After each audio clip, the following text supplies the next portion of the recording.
I would like to say that it's a nice crisp day out and things are looking up. That being said, we'll have a motion to approve the consent calendar. Motion to approve. Second. Second. So motion by Mr. Suddeth and second by Mr. Meek. All those in favor, please address by saying aye. Aye. All opposed? And the motion carries. At this time, I will turn this over to Mrs. Morrison Fair, who will address the administration, the 2.01. Thank you, Madam Chairman. Section 2.01 COVID-19 update. I will turn this over to Dr. Roster. Good morning. Thank you, Ms. Morrison Fair. We all look forward to the day when we don't have to have a committee of the whole or a board meeting where we have a COVID-19 update. But it is a necessity of the time in which we find ourselves. So I want to share with you some information about where we are right now. Some of the things that are going on. As you recall, today was the beginning of a 2, where we in essence have doubled the number of students being served by pairing Monday and Wednesday, Tuesday and Thursday. Talk a little bit more about that in a minute. As you can see, as a reminder, community spread ratings that we receive from DHEC, incidence rate per 100,000, trend in incidence rate, high, medium, or low, percent positive test. I think by now you're all familiar with those parameters. And the overall community spread rating is the 2-week running average of 3 indicators above for an overall rating of high, medium, or low for the county. And you see our historical data reflected there going back to July the 12th, with the last 2 weeks reflected in detail by day, starting with August 24th. Now, unfortunately, yesterday, Monday afternoon, when DHEC released the latest 2-week look back, we had gone from an overall of medium to an overall of high.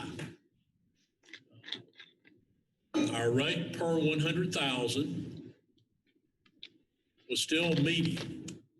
However, it was increasing over that 2-week period of time. Although you'll see fluctuation in the column to the left, you'll actually see that in the last 3 days of that week, it was a decreasing picture. All right, but we are now rated as high. We're still moving forward today with a 2. As we had indicated, we would give parents, unless there is some dramatic swing, and this is, I don't think anybody would define this as dramatic. Unless there's a dramatic swing, we give 5 days notice. Given the fact we're on a downward trend in week 2, certainly there would not, I think it would be premature to give 5 weeks notice today that we're going to go back to a 1.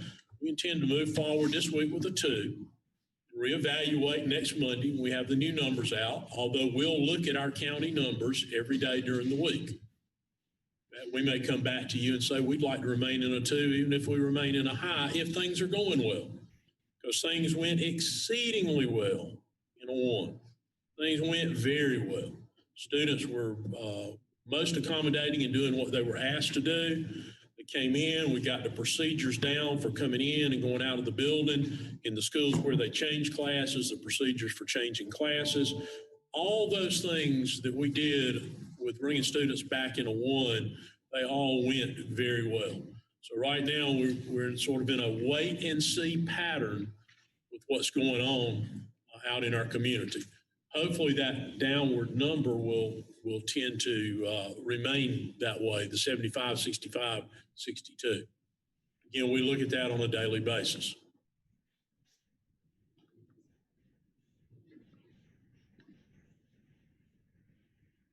I seem not to be advancing. All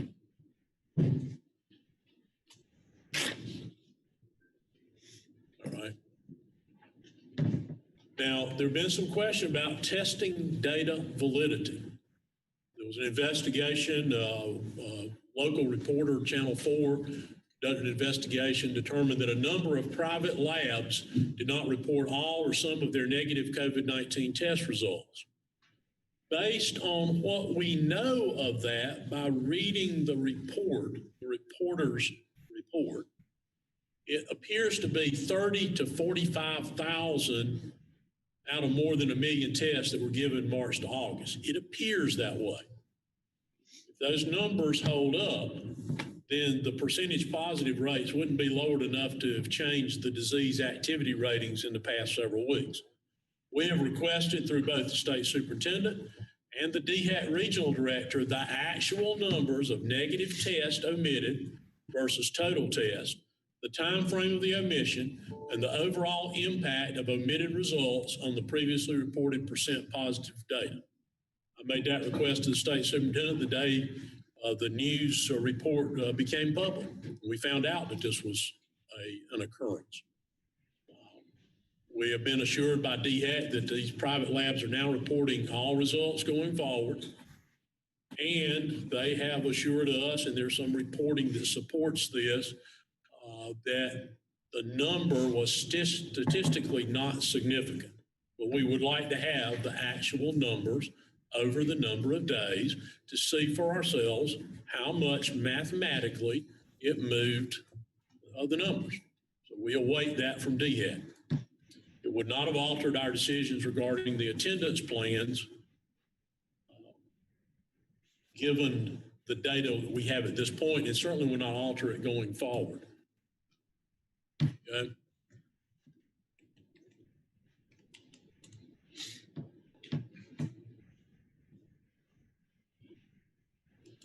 All right, quarantine isolation data. I've got 2 slides here. One relates to the student data.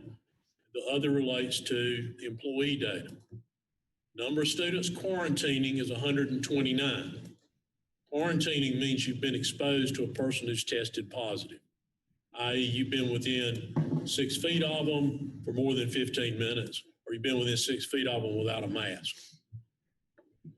Number of students isolating, we have 5. That means they have tested positive. Isolating means they've tested positive. Number of students quarantining or isolating due to exposure at school, we have 1. It is actually a quarantine of 1 student. Total number of student positive cases to date, 27, 3 of which are virtual. Now the numbers, the first 3 numbers up there are current. That's as of today. The number I just gave you is cumulative. The total number of students who've been inside GCS buildings during the contagious period, that is when they were contagious, is 10. Next slide related to employees. We have 60 employees out right now.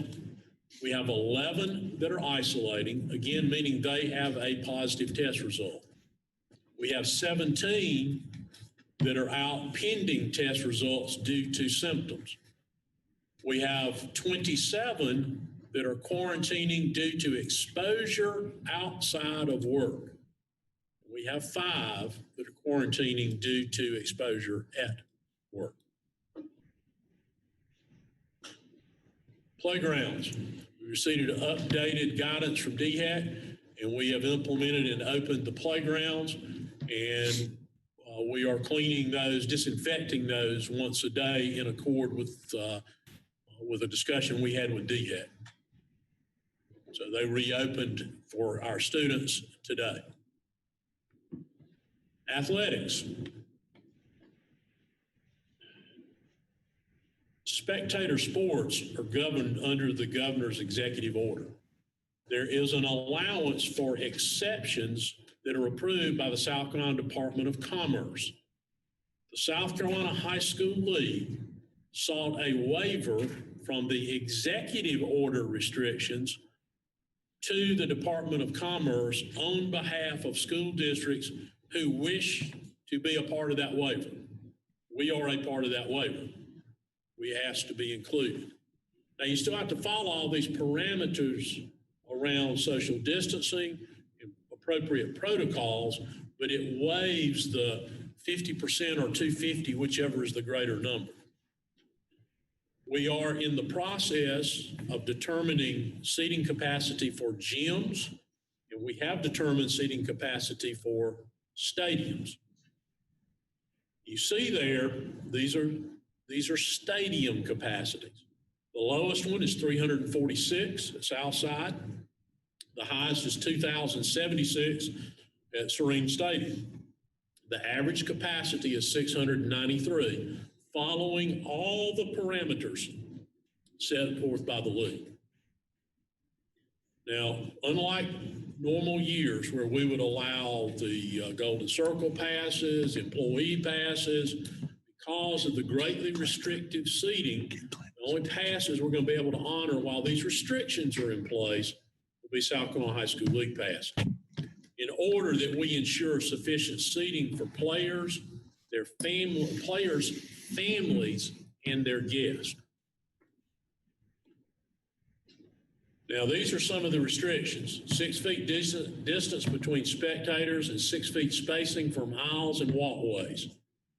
Pretty much the parameters we had in place for the in-person graduations that we did in the spring. All spectators required masks for the entire event. Families will receive first priority, 2 to 4 tickets per player. Per the high school league, visiting teams must be given access to tickets, 2 per guest team member.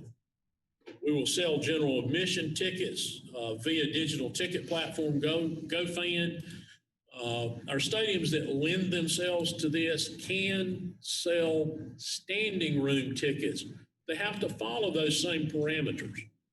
So they have to, for example, paint a box for 2 people to stand in at the fence, and 6 feet away paint another box. A lot of our stadiums don't have the ability to seat people, stand people in that manner. Right? Obviously, it's extremely important that we have connectivity in the hybrid schedule, or should we have to go back to a full e-learning, and then certainly for our students in virtual. We requested, and we have now been allocated around $248,000 in CARES Act funds through the county to assist in addressing broadband internet accessibility and connectivity in rural and underserved areas. It's a 5-year initial commitment that will extend beyond the current emergency. It allows us to install and maintain 42 self-contained solar-powered Wi-Fi units at public and private locations in identified digital deserts across the county.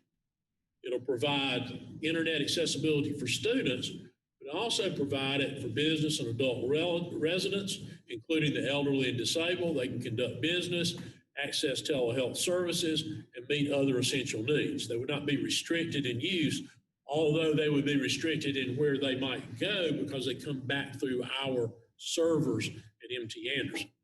We've also delivered 1,800 hotspots to our schools to distribute to families to aid in virtual and e-learning, and I believe we have some additional hotspots ordered. I think that 1,800 brings us up to even with the requests that we have at this point. You see there the number of calls to the help desk in the period 8/31 to 9/4. There were about 1,600 calls. For the period 8/24 to 8/28, there were 6,900 calls. It's been a steady decrease down to 173 on September the 4th. Simply a reminder of our pathway forward to 5 days of physical attendance. We're obviously right now at a 2. As we move to a 2, we want to look at the capacity of our rooms. Kindergarten, under Plan 2, we can socially distance 13 students in kindergarten. Plan 2 in the first grade, we can socially distance 9. Second and third grade, 12. Fourth and fifth grade, 14. Middle and high, 15. Now that number is number of students. It also means the teacher is socially distanced, or obviously in the example of kindergarten, the teacher and the aide. And you see what the normal capacity on average is of those rooms. This is simply a layout. This shows you the kindergarten. Every circle represents the ability to get 6 feet from the person to the next person. And of course, this depicts the teacher there in the top right corner. First grade, this depicts a typical layout, the ability to get the 6 feet for 9 students. Second and third grade, 12 student capacity. You see that laid out. Again, our classrooms, 810 square feet, some of them are 850 square feet. So this is an average. So some places smaller, some places larger. But we know based on our first 2 weeks, and the principals looking at every class roster they have, in the 2, we can maintain sufficient 6 feet of social distancing beginning today. This is a 2 for fourth and fifth grade, 850 square foot classroom. Again, we have some rooms a little bit smaller than that. There's a middle school. Again, you see the capacity versus the normal. It says normal capacity. That'd be the normal class size, not the actual capacity of the room. And high school the same way. That's where we are right now. Again, we had an excellent opening in the 1. We anticipate to have an excellent week this week with the 2. In fact, there are a lot of people that you'll not see present either virtually or with us this morning because they're out visiting schools. And as we did in the 1, someone from the district will be in every school this week to see if there are any issues, any support that might be needed that they don't have. We feel very confident moving forward in a 2 because of how well the 1 went.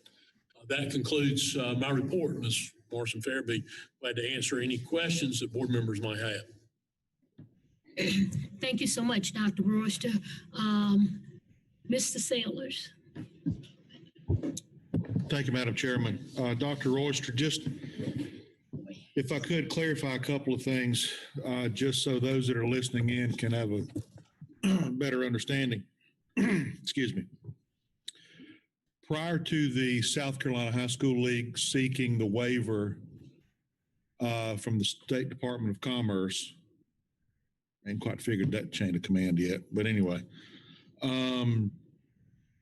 we would have been limited in our athletic program participation to 50% capacity or 250 people, whichever is greater.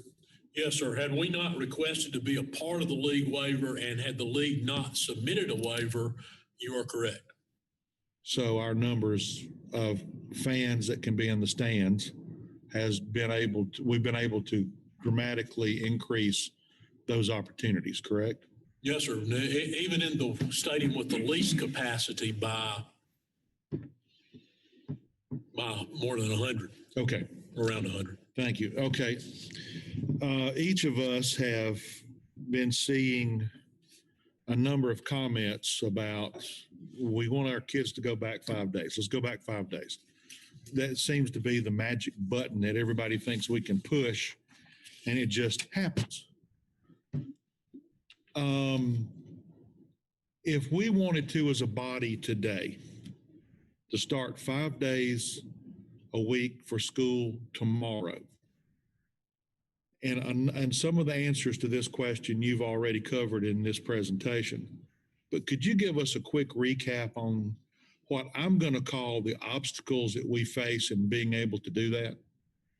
The only way at this point you could do that would be without regard to maintaining 6 feet of social distance. And that 6 feet is required by still the governor's order?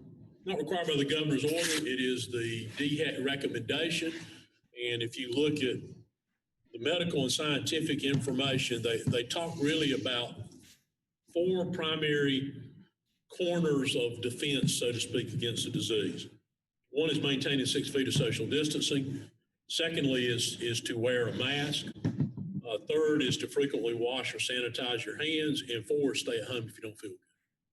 Those are kind of the 4 corners of defense against this virus. Even if you wear a mask all the time, if you're within 6 feet of a person who's positive, then you have to quarantine. Even if you wear a mask, if you're inside the 6 feet. So the only way to go to 5 days fully in person would be to completely disregard the 6 feet of social distancing, or accept that there would be people inside that 6 feet that if a person tested positive, they'd have to be quarantined, which means you would be exposing them to the disease. And so just to clarify yet again, if we as a community can get the numbers to low across the board, then we have the flexibility to return to 5 days a week, or that's the first step in that direction? I think that's the first step in that direction. Then hopefully what would accompany that would be medical advice that you don't need to any longer maintain that 6 feet. We seem to be a distance away from low though right now. Okay, thank you very much. Thank you, Madam Chairman. Excuse me. Thank you, Mr. Sellers. Mrs. Michelle Goodwin-Caldwell.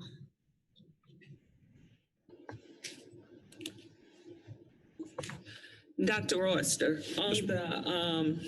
on the presentation where it had it about the hot spots being delivered to the schools, I was under the impression that the families made the request, but it's through the schools. The schools make the request for the hot spots. I believe the request comes directly into ETS, but the device is delivered back to the school for them to make contact with the parent to provide it. All right, Jim? Okay, well, what about the like the ones with the language barrier and stuff that don't know to do that? Is it up to the schools to? All the information that we send out in English and in Spanish. Now, if it's another language, then that becomes a little bit of an issue. Well, you know, working in a school that had a lot of speakers of other languages, some of those people are illiterate in their own language. How else do you communicate besides? They communicate with internet. They communicate with phone blast. Some places they give handouts to the students, the ones that are in school, and social media. And then we provide information to groups in the community. For example, one of the groups that we provide information to is the Hispanic Alliance. Okay. Can I get a little more information about how you do the attendance, Jeff, on the ones that are not logging in or being counted absent? Would that go against them, or are you going to have some leeway about that when they're not logging in on their e-learning days? Are you talking about for students? The ones that are in person, but they're in person for that one day, but those other 4 days, they're not logging in. And so the teachers are marking them absent. So Yes. what kind of? So if they're not logging leeway is in, the gonna attendance happen? policy is if they're not logging in and completing the work for that day, then they would be counted absent for that day. Okay. That's for virtual and e-learning both. Okay. Now, if so they're- there's not. I'm sorry, go ahead. So there's not any gray area there where if they are not understanding how to do that, and it takes them 2 weeks to get there, Well, now are y'all gonna I mean, there's been some within that certainly the first week of school. If kids Right. were not able to log in or the hotspots weren't So out. they and all should those, be good now. They should at this point, yes, they should at this point be good unless they're one of those that Dr. Royster talked about, the 1,800 hotspots that have not, like a family has not picked those up yet, obviously, which they need to do quickly because the further they go each day without logging in and completing work is the further they're So getting is the behind. school, are the schools communicating with them for them to come? Yes, once them and- once the hotspots are delivered to the schools, they have them by the names of the families who requested those. And then to the language barrier point you made, remember we also have Language Line, which is that interpretation phone messaging service, and that does in every language. So we just basically call the service, they get an interpreter on the line, and if it's Arabic, they can, the teacher or the principal can speak, and then they'll interpret that for the parent back and forth. So we've had that service for a few years to help address that barrier you talked about. And it's called Language Line? Yes, ma'am. Okay. That's all I have. Thank you. Thank you, Ms. Goodwin-Caldwell. Mr. Lewis, I have you next, but I could not tell if Mrs. Bush had a question. Would you mind if I ask Mrs. Bush, include her in this conversation? Do you have a question? Yes, thank you, Glenda. Thank you very much. Can you hear me? Can't hear her. No, she took it off mute. Yeah, I'm unmuted on my end. We can hear We you. can hear you now. Okay, great. All right. Yeah, I have several of my questions have already been answered through the report and through my other colleagues. And I have a question about, I have some questions about, I have teachers that are up in this northern area of the county that are running into, we don't want our teachers having to sit out in the parking lot on Fridays to get, so are the teacher to be able to get their internet, and some of them are having that type of difficulty, that, and especially on Friday when they're having to be in touch with their students, and then they have children, and so we don't want a teacher sitting out in the in her vehicle trying. So are our teachers, do they have availability when they're in those kind of deserts and those broadband and those deserts where our teachers would have access to those mobile hotspots? Yes, ma'am. We need to know, if you'd refer them to us, we need to know who Right. they are so we can get them a solution that works for them. Great, because some of them have been staying, like on Friday. I had one that was staying on Friday, but she was working into that area when the air conditioning went off. And I just wanted to make sure that we were looking at those, on Thursday evening, when you said they can stay on Thursday evening, I wanted to make sure that and I know that our principals will, and our leadership will look at those cases to where if we have several teachers that maybe we can even adjust that schedule, that if they need some extra time on Thursday evening, that if we possibly had to adjust it, our air condition, that it would stay on just a little bit longer on Thursday evening to give them the opportunity to be able to gather the materials and gather the things that they need and work on items to be ready for Friday, or to be ready, possibly for the next week. Yeah, they need to express those concerns to their principal. If it's internet connectivity, then the principal needs to let us know about it. And there are two issues with staying later on Thursday. It's not just we go to setback temperature. We also have to make sure we have time for the plant engineer and the custodial staff to disinfect the building once everybody's clear of it, because no one needs to be in there when they're doing that except the people that are actually doing it. Right. I understand that, but I just want to make sure that if we have cases where we have, an abundance of teachers that find themselves having to be there on Thursday afternoon, we might, we want to be flexible enough to look at that and say we might just have to adjust that Thursday evening schedule to be able to make sure that our teachers aren't, really put under that kind of stress, you know, and especially the ones that want to stay there to make sure that the work is getting done and that they are able to meet the needs of their students, come whether it's that e-learning on Friday or getting ready for the next week. Also, I know we've talked a lot about going back to school the 5 days a week, and we have those numbers that we have to reach. And you know, I believe that our community, you know, they stepped up when this plan first came out back in the summer. I remember we were at that when the plan was first unveiled, the roadmap. We were in that high category in everything. And I think it was probably during that biggest surge in our community. And, you know, I think everything from our cities having mask ordinances and just our community in general taking it seriously and realizing that if our children were going to be able to go back to school and have any kind of opportunity at normalcy, that we were all going to have to participate in it. And I actually even had some parents and some staff people that I had talked to that said, do you really think that we're going to go back? Actually, everybody's I guess their projection at that time was we were going to start like we see some districts now, with all e-learning, with all virtual learning, and nobody physically back in the building. And I had faith that our community would do that, and we did it.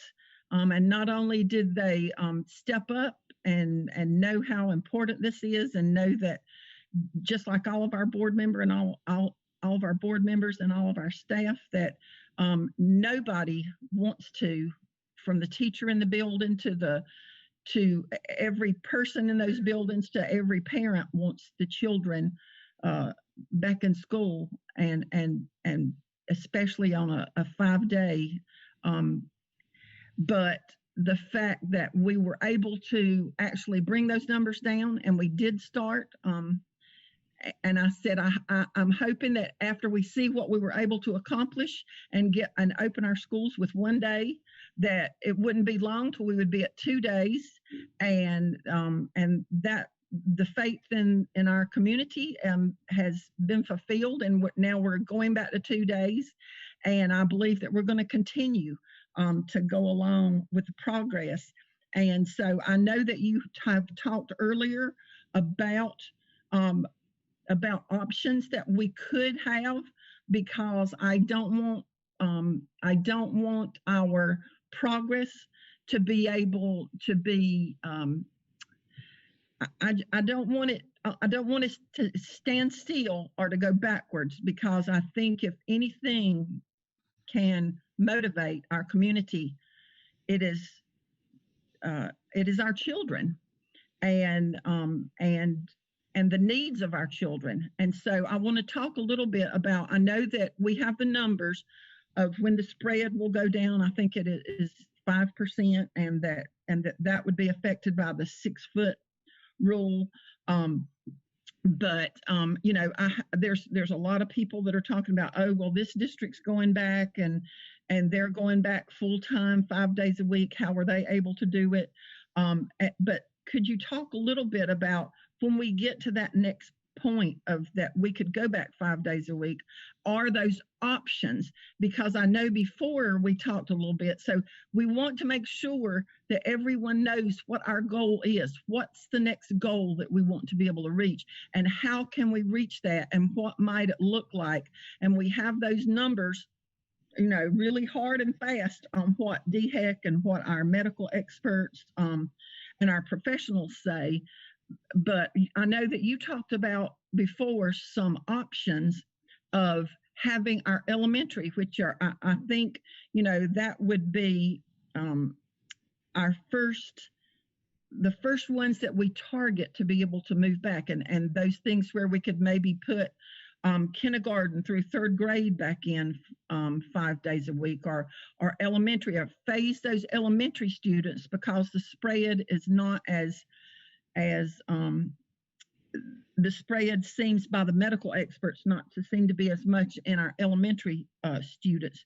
So if you could talk a little bit about how we might see those students going back, which would really take a tremendous, number one, it would be best for those students that are in those building block years where they're learning numbers, they're learning to read, they need that support, and the things that we talked about where parents can leave. Of course, we want all of our middle school and high school students. My goddaughter is a senior this year in high school, so she's missing a tremendous part of her career, which is they all look forward to that senior year, but those students have the ability to be able to stay at home where a third grader cannot stay at home. So could you talk just a little bit about how the conditions and how we might be able to move those younger students back in, on a phased in plan?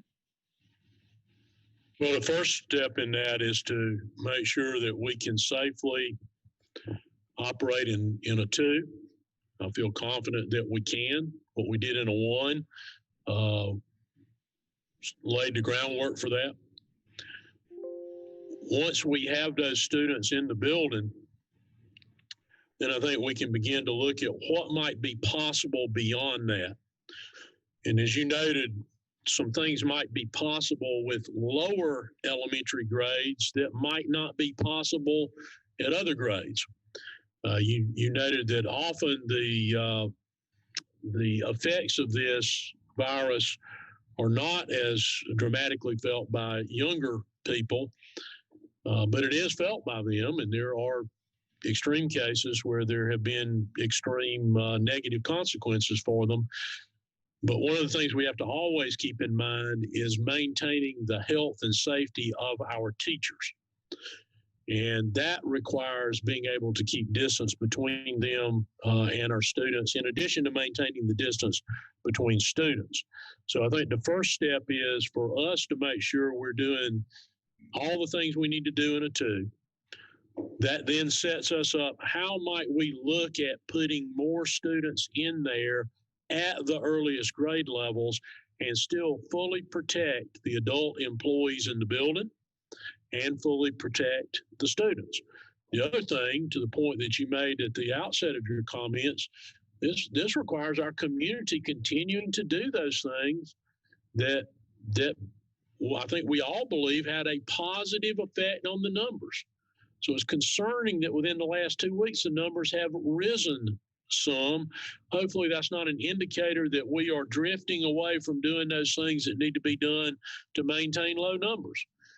Because I think as you all have said as a body and individual, and the administration has said, so much of what we do is dependent on how we behave out in the community. We, being all of us, are we doing the things that the health professionals, medical professionals, and public health individuals recommend that we do to keep the numbers at a reasonable level? In other words, we continue to decline, moving from high to medium, hopefully to low. And what we've seen in the last 2 weeks is a little blip on that radar that shows on some days we moving in the wrong direction. A little bit concerning what might be the effects of Labor Day holiday. So we'll know that in the next 2 week time frame. But all of that gives us an opportunity, if we can continue to maintain this too, to see what else might be possible. To your point, when we get with older students, there are more of them in a class, and they have to move more frequently within the building. It will be much more difficult to move them towards 5 than to move our younger students. So hopefully that answered your question, Ms. Bush. Right. Thank you. Yes, it did. And two, I'm as most everyone predicts and expects that the numbers will rise because they did for 4th of July and our other holidays that we went through. But then I also look at the fact when I saw that some of our universities that are going back and some of our young people were not heeding the instructions that they were given, and those numbers have, when you have 18 or 20 so people that have been diagnosed, but they're in that college setting, it can make our numbers go up, but hopefully they are isolated and quarantined into that kind of college bubble, because that concerns me with our numbers, because we have so many colleges that have students returning within our Greenville County, and so you could have a outbreak that is hopefully quarantined on that college campus, that that we don't want to affect negatively their actions, and affect negatively to where our students have to pay the price for it, and we, in turn, our numbers, we have to drop back to a 1, or unfortunately, as we've seen in Lawrence County and several other places where they've made progress and then kind of got lax in how they were and in their behaviors, and had to turn around and go backwards. So I'm going to say again, I have faith. As I had, when many asked me, they said, "Do you really believe that we're going to be able to start school?" And I said, "Yes." And I not only believe we'll be able to start on a 1, but I believe that when it comes to children and how important they are, that if there's anything that will make us have good behavior, it is our children and our ability to all work together and get them back in school. And so here we are at 2, and I'm going to say I have faith that we're going to again continue to head in the right direction. Thank you, Dr. Royster. I'm through. Thank you very much, Ms. Morrison-Fair. Thank you, Mrs. Bush. The next speaker is Mr. Roy Shamley. Yes.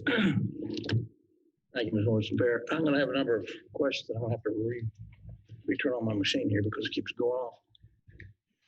But let me start with the, I thought it was on. Is it not on?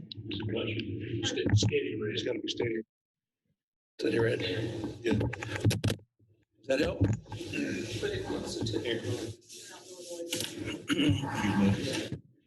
Well, with 2 of these things, I can do it in stereo. So I apologize if I'm going to sound kind of like a broken record, and I don't mean to do that, but I have a number of questions. First of all, if you turn to page 6, I think, on this thing, I wasn't sure I understood exactly what was being described here. And that is the classroom drawings.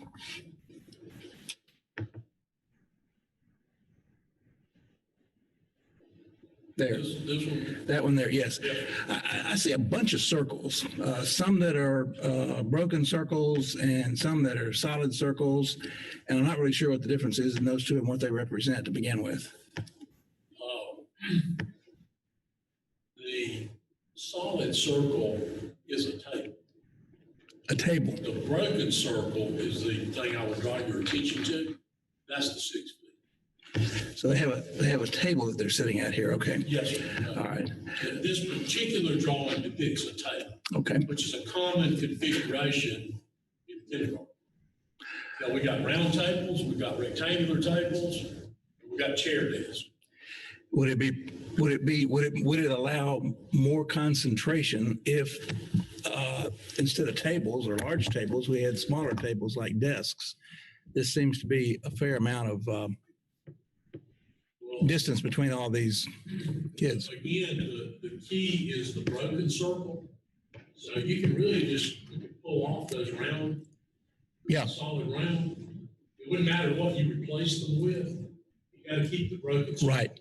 I guess in looking. As long as the broken circles don't overlap. Right. You have 6 feet. The broken circle is not 6 feet. The broken circle represents 6 feet against the person next to it, so long as the broken circles don't overlap. Okay, I notice there's a fair amount of space between a lot of those broken circles there, and I don't know if there's a way to, quote, scrunch them in a little bit more. I see the teacher's desk there. Could you not move it back enough to where you could add another desk there along the back wall? I don't want to get into the design of this thing, but it seems like there's a whole lot of open space in here if we're really trying to cram people into those classrooms. That's the reason that we'll use the 2 for every principal in every school to look at every room to see if there might be a greater capacity in there and Good. maintain the 6 feet. Thank That's you. really what it requires. That's what they did while they were on a 1. We can lay them out, but every room is not exactly alike. Right. Now, almost all of our kindergarten classrooms, for example, are 1,100 square feet. You see the built-ins, that takes out a certain amount of space. Every school doesn't necessarily have the same built-ins in the same places. You might also have rooms in certain schools where there might be a support beam, a column that takes a chunk out of that room. So they really have to go, while this is on average, you actually have to go to every room in every building and see how can it be laid out here. Okay. And they will do that. I think that helps. If those principals are doing everything they can to scrunch them within that 6-foot diameter requirement, I think they might be able to add a few more in some of these rooms. And I know everyone is different. It appears that the kindergarten rooms may require 2 doors. I guess one is for a bathroom or something. That's an exterior door, goes out to a playground. To the playground. Okay. Yes, sir. Now they have a restroom door as well. And I noticed on down in one of these, you start seeing that a lot of these, let's see, I think it's number 10 rather. You see what seems, it's not in every case, but you see a lot of them, the desks are right up against the wall. You don't need another edge of the circle. If you're right against the wall, there's nobody you need to worry about there. And that one makes more sense to me in terms of the way it's laid out. And in fact, in that particular room, it seems to show a lot more. So again, that's a first grade. The first grade class sizes are such that room space is really not an issue with first grade. Okay. So you can do those. All right. Well, also, I don't want to beat a dead horse here, but I think it needs beating the daylights out of, if you don't mind a little bit. And I'm not sure what page it is on, but when we talk about these DHEC reports, I think we may not be giving them all of the attention they need. Because I know that, and I agree, because when I did the math, I came up with about the same number you did here, which was between 30 and 45,000 tests that are missing. That alone represents about 3 to 4.5% of the total tests that we've given in the state. Although the number of tests given in the state vary from day to day, it seems like to me, based on the report that you're getting. And I know that 3% doesn't equate to 3% increase in the number of negative tests. I know there's a little math to do in there, and I haven't bothered to do it, but I'll accept the fact that it's there. But if we look at the latest numbers up there, we're at 10.1%. Is that right? 0.1% would get us pretty doggone close, or 10.2 would get us pretty doggone close to where we're supposed to be.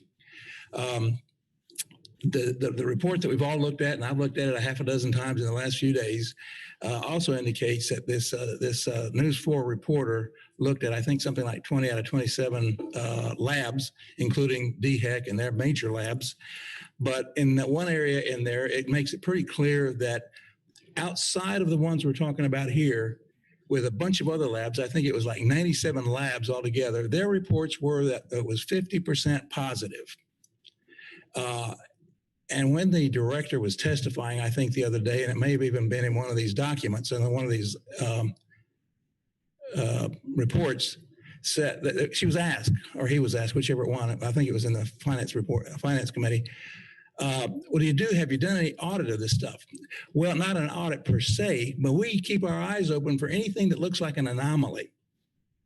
And if 97 different labs are reporting 50% positive results, if that's not an anomaly based on what's happening across the entire country, I just certainly hope that those folks are not Greenville County school system graduates. I really do. And I've been trying to make it as polite as I can for them, but there is no way these numbers add up. And if you go back up to the last 2 weeks where we were peaking at 18 or 20% in there in the positive tests, I think that has a lot to do with that. You take one hospital, they said, we're not going to tell you what the number of tests are for whatever reason, but they said, but we'll tell you for sure it is dramatically lower than what DHEC is reporting. So that number is not included in these 35 to 45,000 we're talking about. And that's a Greenville hospital. And then another report, Prisma is reducing by 50% its in-house beds that are being used for treating this thing. The point I'm making there is that last part of the DHAC report is, in my opinion, completely and utterly useless. And frankly, I would suggest that we ignore that entirely. And if somebody can come up with something that is accurate, that's fine. If somebody can prove that it's actually accurate, that would be fine. But based on the reports, the comments, the statements made by the doctors, the hospitals, the labs, and DHEC, none of that has been objected to by any of these folks. So I want to say that the numbers that we're seeing are dramatically out of whack. And I don't know why we would want to rely on those numbers to begin with.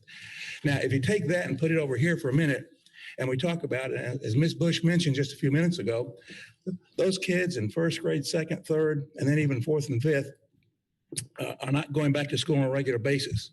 There's a lot more to that even. You find that we're finding now that the director of the CDC has made it clear that there are more suicides than there are COVID deaths in those age groups, and especially through high school. More suicides than there are COVID deaths. In addition to that, particularly with lower income families, particularly with single parent families, it is, I think, impossible, not virtually, but impossible for a parent to actually handle a first grader trying to learn how to read on a Chromebook. And I don't know how this is done. There must be some magic that is way beyond my ability to comprehend. I'll accept that. But I don't see how a parent can go to work and leave a first grader at home to work and learn how to read on a Chromebook. In addition to that, there's the additional stress on the entire family that is coming up, and we're seeing in droves. We're seeing all kinds of parents and guardians that are simply not equipped to help them, even if they stay home. Many of them can't read and write on their own. Many of them can't handle a computer. Suicidal thoughts are going on at great length. And I think what we need to recognize is this is creating a tremendous, tremendous burden on these kids. Right now we have, what was it, one kid that was infected out of the entire 50,000 that we taught last week in class, in school. One kid. Let me please urge us as a group. I think we have an obligation to our parents and to our students to get these first through fifth graders back in school.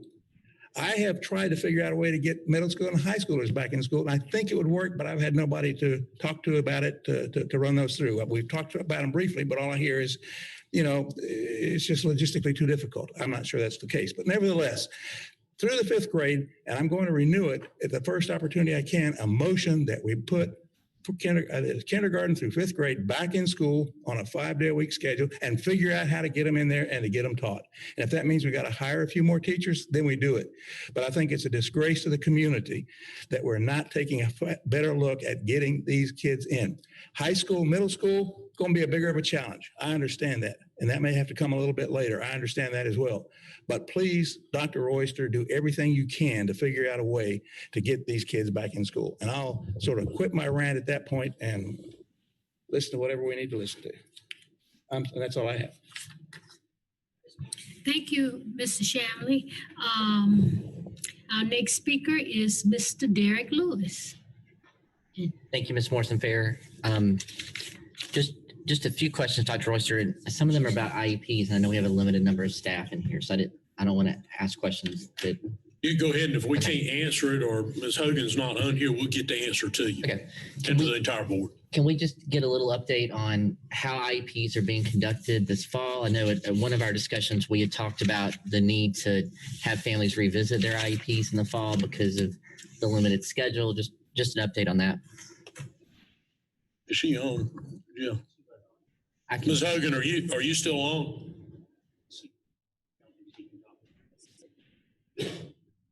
I have other questions if you want me. She's on her way up. If you want to go to your next question, we'll come back to that, Mr. Lewis, so you can get the information directly from special ed. So one of the other questions that I think we had conversation by email, I just wanted to make sure that I understood. We were talking about substitute teachers, and the question had been raised, if a substitute teacher is exposed and needs to quarantine at home, then currently the policy is that they would not be eligible for EFMLA. Is that correct? Because they're considered a part-time employee. EFLMA, of course, was a federally designated program.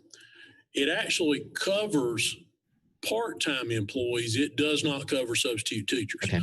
So what we're looking at for substitutes should they be exposed in the course of their work, not because they did something out in the community, then we're looking at extending to them what's being extended to our other employees that's paid for through the federal government. We would pay it locally. Okay. Now, if they're following the protocols we've established, there should be very few of them that would be exposed, but it is possible.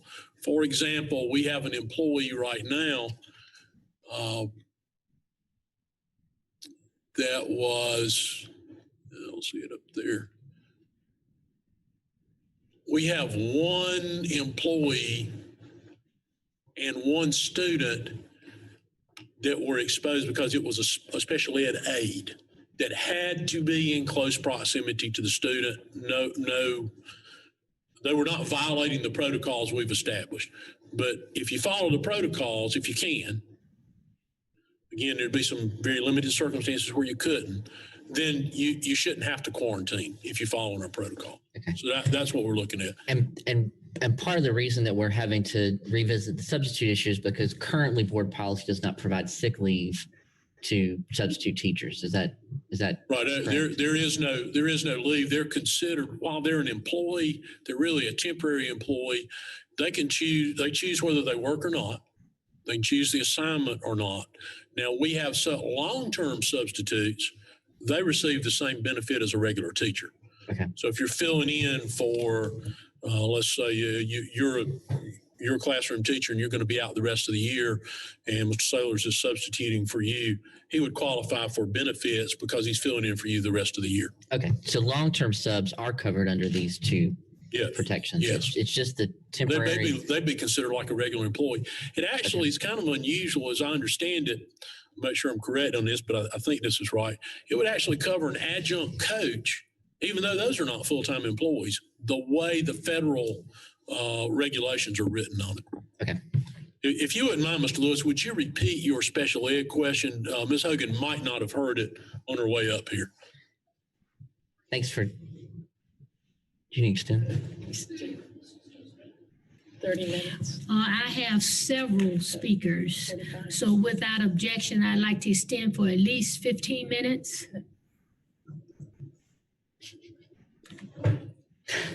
Thank you. You good? Okay. So my questions were about IEPs. I know that we had an adjustment coming into the fall where families have committed to IEPs last year that may not be realistic for us to deliver, particularly if they involve the number of hours that a student gets services. So what steps are we currently taking to revisit a family's IEP in light of now moving from 0 days to 2 days? Thank you for repeating the question. I was walking upstairs, so thank you for repeating it. You are correct. IEPs are typically written for services for 5 days a week if a student came to school 5 days a week. So we created a different plan that goes along with the individualized education plan that's called an Instructional Contingency Plan. ICP for just another acronym. We thought we needed a few extras in special ed. But what we did on that plan was really talk about, there's 3 columns, and the first column speaks to if the school district would close for 2 weeks or less, much like we did last year when the governor closed us initially for 2 weeks.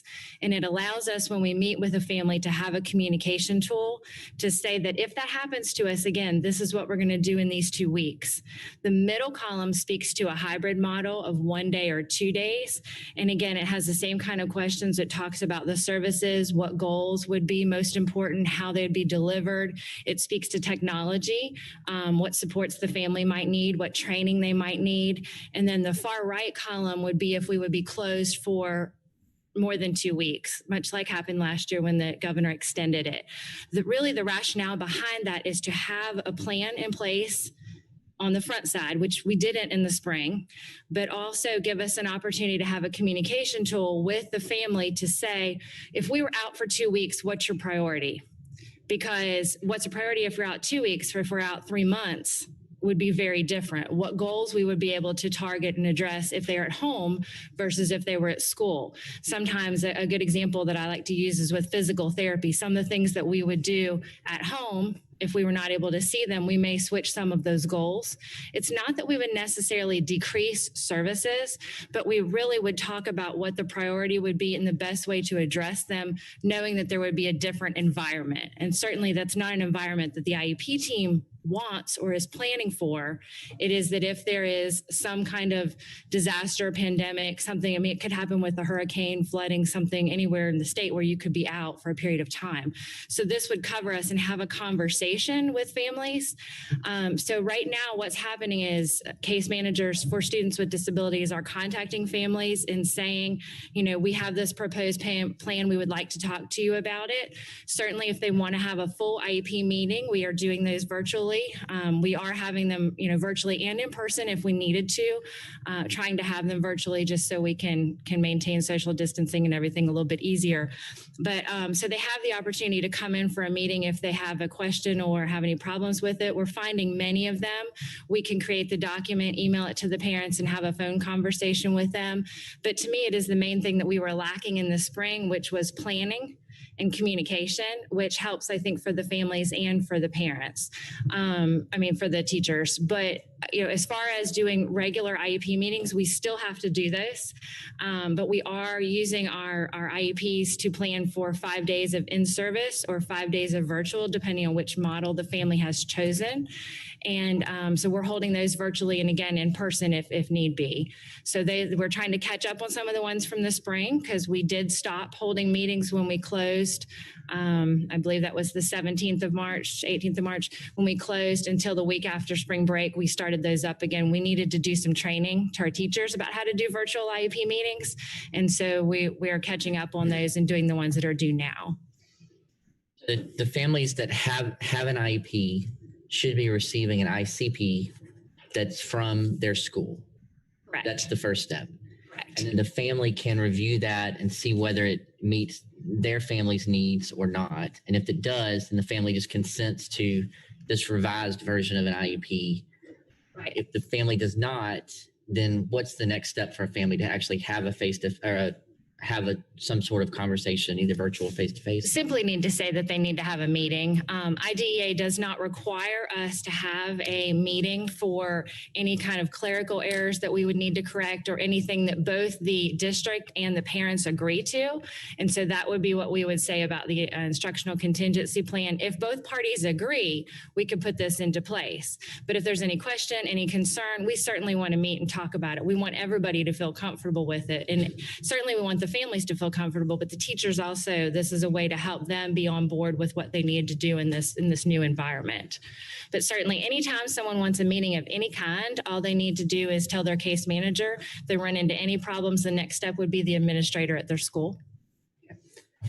And the ICPs, I know we're just starting the third week of school, but is there a deadline by which your office has advised schools to have all of these ICPs out and in place?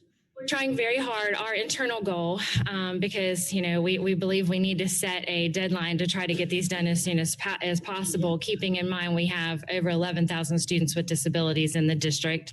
We also have teachers who are learning to do e-learning and managing classrooms. There's a lot on people right now, so we certainly want them to do them as fast as possible. Our goal internally is one that we just created, is to have those done by September 30th.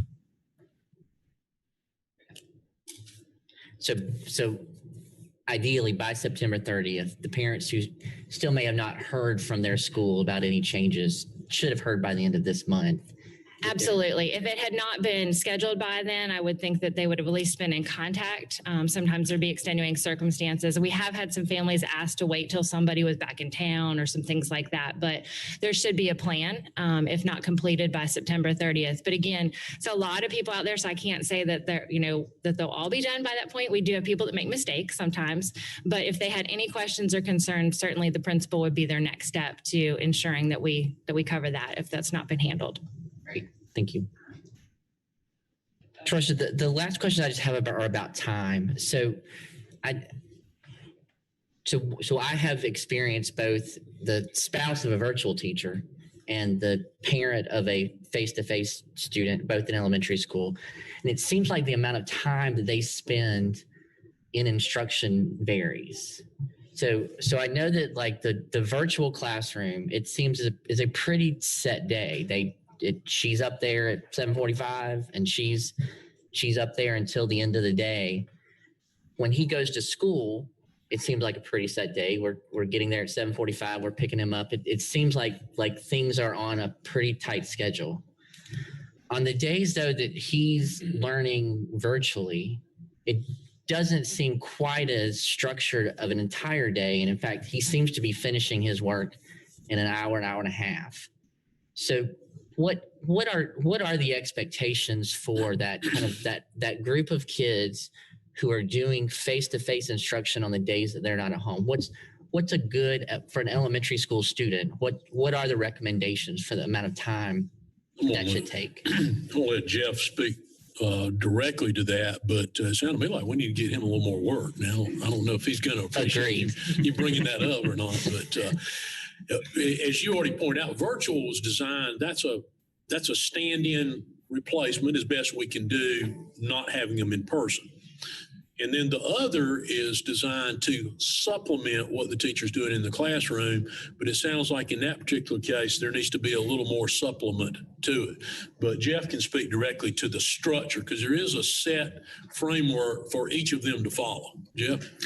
So as you said, it's going to vary a little bit by student because we're finding the same thing. We're finding some parents saying it's too much work. We're finding some parents saying it's not enough work. And sometimes they're in the same classroom. And so part of that, of course, is the difficulty with not having the ability to differentiate instruction like the teachers do live in the classroom. Because there's a lot of that certainly that goes on when you're sitting there face to face. It's not happening obviously at home. So students that may struggle on certain concepts are spending a lot longer sometimes on those concepts than they might in the classroom where a teacher is there to, intervene with them. Typically for elementary, and our team is working on providing a little bit more structured guidance based on things we heard last week as well. Looking at typically at elementary school, somewhere around 4 hours, 3 to 4 hours would be probably where we would expect that to fall. That's not in virtual now, that's in the e-learning environment where the students are not interacting with the teacher. And it may be a little longer than that when they're interacting with the teacher because that's a different type of screen time, that's a different type of interaction. But typically 3 to 4 hours, elementary's day is about 6.5 hours, usually in school. And of course, that's 6.5 hours, not all instruction. Some of that's moving from place to place and all that kind of stuff. So we would expect maybe 3 to 4 hours of time, ideally is what we would be shooting for the elementary e-learning piece. And of the three, so first let me clarify that yes, I am asking as a parent, but I mean, I have heard that range also both from his classroom and from just the range of experience. I think he has a great teacher and this is not obviously about what we're getting there. Sure. But in your mind, when an elementary school student is spending 3 to 4 hours of time, how much of that time are they spending actually receiving instruction? And how much of it should they be spending, doing activities to validate the instructions they've received? So that is going to be more for the e-learning environment. That is going to be a lot more independent work because the teachers are not there live to instruct. Right. Now, hopefully there's some videos that they can, the either teachers made or the teachers provided, whichever way the teacher's chosen to do that, that they would be able to watch a video and then do an activity, to your point, really showing the knowledge of evidence of learning, that they understood what the concept was, and now they're applying that to some sort of activity that the teacher has created or provided for them. Like I said, it's going to depend on the child to a degree and the weakness or strength of the subject that the child is currently working in as well. In the one that I just live and so I experience it, he's getting videos from multiple teachers, which I think is super smart. They've got one teacher that's making all the science videos and they're sharing them for the whole grade. And so it is a great way to kind of limit the amount of time they're spending. But I notice on his specific schedule, the instruction the content that's provided on the day when he's not at school is I would have assumed that if he was at school, he's a Monday, Wednesday student. So if he wasn't at school, he's not at school today, he'll be at school tomorrow. I assumed that what the Tuesday kids got, the Wednesday kids would get face to face. But it seems like the teacher is actually moving forward in the content progression. Yes. And so you're getting some of it virtually and you're getting some of it face-to-face. Can we just maybe explain the reasoning? Why wouldn't we just repeat the Tuesday lesson on Wednesday when they actually are face-to-face? So we could do that. The issue with that would be that we would come nowhere near finishing the curriculum for the year if we did it that way. And of course, with accountability, state tests are, as of right now, going to be most likely in play come May. And so trying to get as much as possible the students, with the grade level standards. Now, we prioritize those standards the best we can. As Dr. Rocher said before, during a normal year, the standards are already packed where teachers have a struggle getting in all the standards as is. During a normal year, this makes it a little bit more difficult. So a lot of, I think, we may have talked about this before, but the flipped classroom model is what a lot of teachers employ, even in e-learning, but have employed in the past as well, where they front load that content because a video that you can watch 5 or 10 minutes or 3, depending on the age group, 3 to 4 minutes, that the student can, load that content up front. And then the next day when they're in school, to be able to practice that content where the teacher can actually see and do some of that differentiation of instruction, which is a little bit more valuable sometimes to the teacher than, because they can know immediately, okay, Derek did not get this. So I need to spend a little more time with him today. And so that's really perfect in the 1 and 2 day a week because you do have a small class size. So you have 5 or 6 or 10 kids in a classroom where you have a little bit more individualized instruction there. Yeah, it's interesting. As I talk to elementary school teachers, they tell me, I've asked them, would you rather have kids 5 days a week or 2 days a week? And they've actually told me that they think they can accomplish more in 2 days with half a classroom of kids than they could in 5 days with a full classroom of kids. So they seem to not have as many reservations about the number of hours that they're in front of a child because a smaller group, they can actually move faster and more fully. So I'm excited about that. I guess the other piece that I guess we're waiting to see is, we typically are using tests to kind of see how our classes are doing compared to these kind of pacing guides. Yep. Are we using those currently in our instruction, or are they on hold as well? The benchmarks are not on hold. That will really be our only, to your point, that will be our only really indication of what students have, what they've gained or lost since really March, because we did not have state assessment, of course, last year. And so our last benchmark assessment would have been, I think it would have been January, February of last year. Okay. So yes, we will be doing those both for virtual and for the face-to-face students, which will give the teacher a good gauge, of course, where the kids are as far as projected proficiency for the state test. Now we're already giving, and teachers are already giving in most cases, the normal stuff that we do, like the Fontes-Pinnell assessment to see where the students are with reading, the math unit tests many schools are giving. Those aren't necessarily required for every school. Most of our schools do those. Teachers use those for the most part. That's each unit, so every couple of weeks, the teachers are giving those assessments just to see where the students are. I just have one more question. Sorry. Let's see. 30, at least 30. Yes. Without objections, I would like to extend for 30 minutes. Thank you, Mr. Lewis. So, thank you, Ms. Morrison-Ferris. I guess I just want to make sure I clarify and understand so I can repeat back what we're talking about. So in a typical year, I don't know what the assessment is, but we do these regular tests that we purchased that tell a teacher whether a student is advancing in the skills that they need to have in order to move to the next level. Correct. We're still doing those. Yes, sir. And we're going to be able to use those to see whether this on 1 day, off 1 day model is actually helping us achieve the standards. Sure. With a teacher moving forward with only half the kids being present.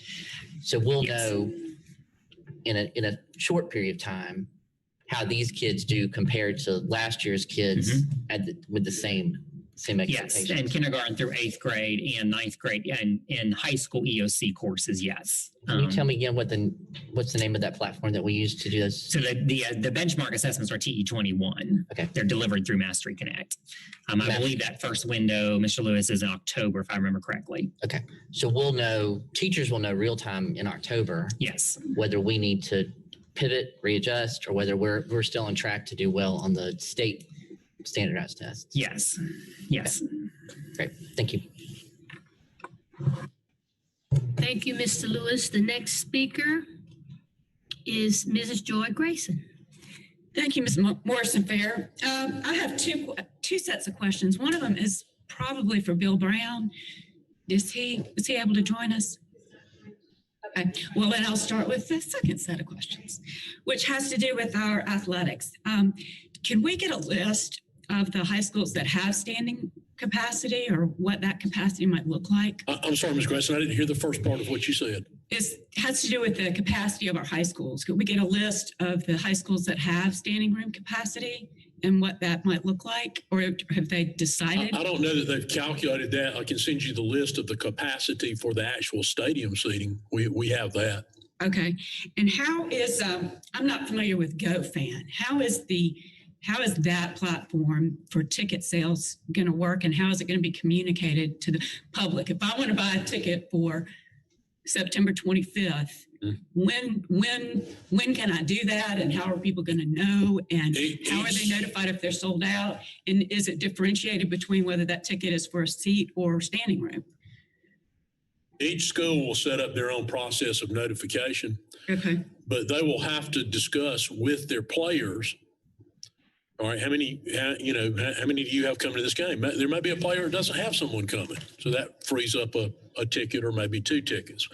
But they're going to allocate them first to their players.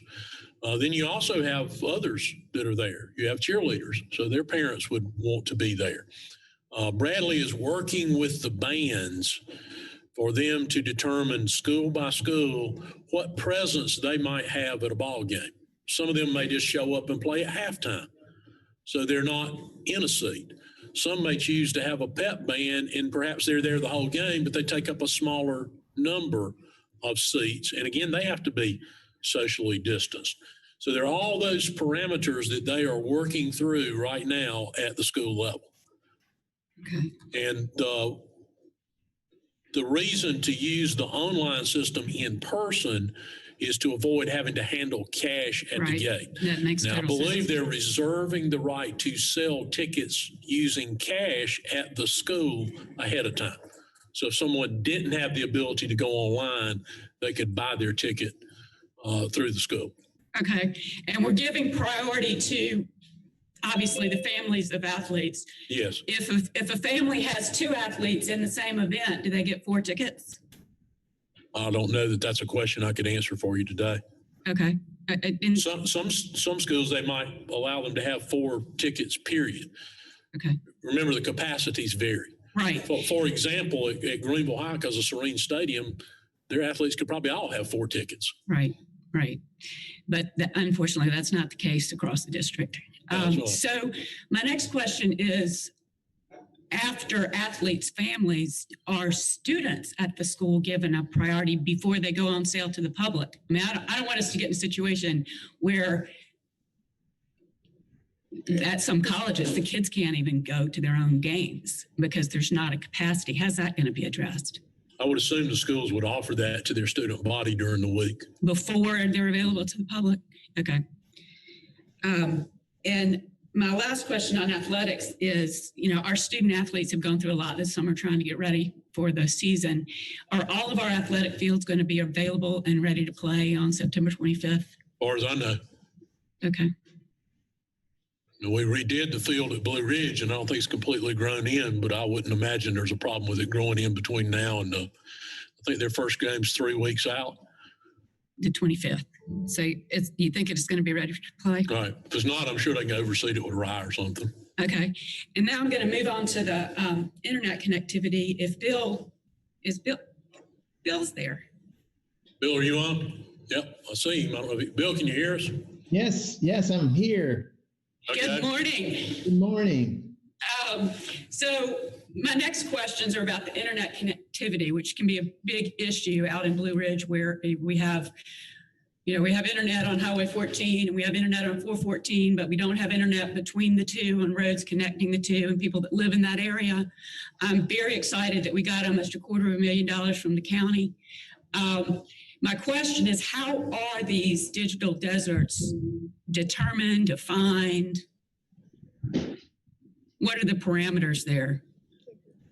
Okay, so what we did is during our e-learning program in the spring, late spring, we went and at the end of the school year tracked where all of our students' home addresses are that were not able to connect to the internet. And so we have a Google map with hundreds of home addresses on it, and it shows clusters. And that's where our focus is initially is on those clustered areas where our students didn't connect to the internet. Okay, is that Google Maps something that can be shared or? Absolutely, yes. Okay, that would be great. And you can actually see the clusters in the areas where, you know, we're going to focus. Now we have 42 units, but we're still going to try and focus in where our highest needs are. Okay, and if I could get a list of those self-contained solar-powered sites, Right. that would be on the map itself? Well, no, we're building that up as we speak because we're looking for partners. For instance, QT, Greenville Rec. So we're looking for large areas that are going to be open if the pandemic should happen to worsen. We don't want them locking the gates to like Greenville Rec areas, right? Right. And so we're going to actually start working with our partners to go ahead and find locations to put them in where we have a very high need. Okay, can you explain to me, or maybe you can send it later, exactly what a self-contained solar powered unit is and how it differs from hotspots? Because I'm hearing that hotspots are not working because the internet speeds are too slow, so that the PowerPoints, whatever the kids are supposed to be pulling up, can't get onto it. Not that they don't have a hotspot, but that the speeds are too low for the data to load. So how is a solar power unit different than that? It's a commercial grade device that's got a higher number of user connections. Like a regular hotspot, you're pushing the limit if you have 5 or 8 people on one hotspot. Right. Where the larger devices can hold up to 100. Okay. So it's a little bit higher commercial grade than a hotspot, and the price reflects it as well. Okay. Hey, you might try Dollar Generals too. Yes, well, we're going to be definitely looking at, I've got Ted over at Greenville Rec. I'm reaching out to him to see if we can open up in some of the areas where we have Greenville Rec areas as well. And then we're looking for large parking lot areas, churches, businesses that want to partner with us on this. So we're putting that together right now as we speak. Plus, we've got another order of 900 hotspots that came in today. We're pushing the teacher hotspots out. There's 300 of those. So that's exciting. So Bill, it's not as good a solution as the solar powered Wi-Fi access. You can also download those things you're having trouble watching real time and then play it back. I guess that's sort of a simplified, not as ideal solution, but it is one way to see those things you're having trouble live streaming. Would that be correct? Yes, you can download a lot of content. As a matter of fact, all the Chromebooks are set up that when they're near a good hotspot or a connection, that they actually start downloading stuff that you have on your drive, and it works really well. Okay, and these solar powered units have been ordered. Do we have them in house? No, we just started the process, and we have the devices built, and we're getting ready to place the order for them. Okay, great. That's really exciting. Thank you, Bill. That's all I have. Thank you. Thank you, Ms. Grayson. The next speaker, Mrs. Linda Leventis Wells. Thank you. Dr. Royster, I have a couple of things I wanted to ask. Have we had any communication with the private schools on how it's working for them going back 5 days a week and what kinds of situations they have encumbered during this time? I'm not aware of any particular discussions that we've had with private schools. Okay, because, I run into people at like Christ Church or Bob Jones or St. Joe's, and their students do wear masks. I know at Christ Church the entire time they're there, and their temperatures are taken as they get there. And are we still taking temperatures of children coming into the building? We are not. Take temperatures of employees. It's the employees. There's limited value based on our understanding of the medical information in taking the children's temperatures. Okay.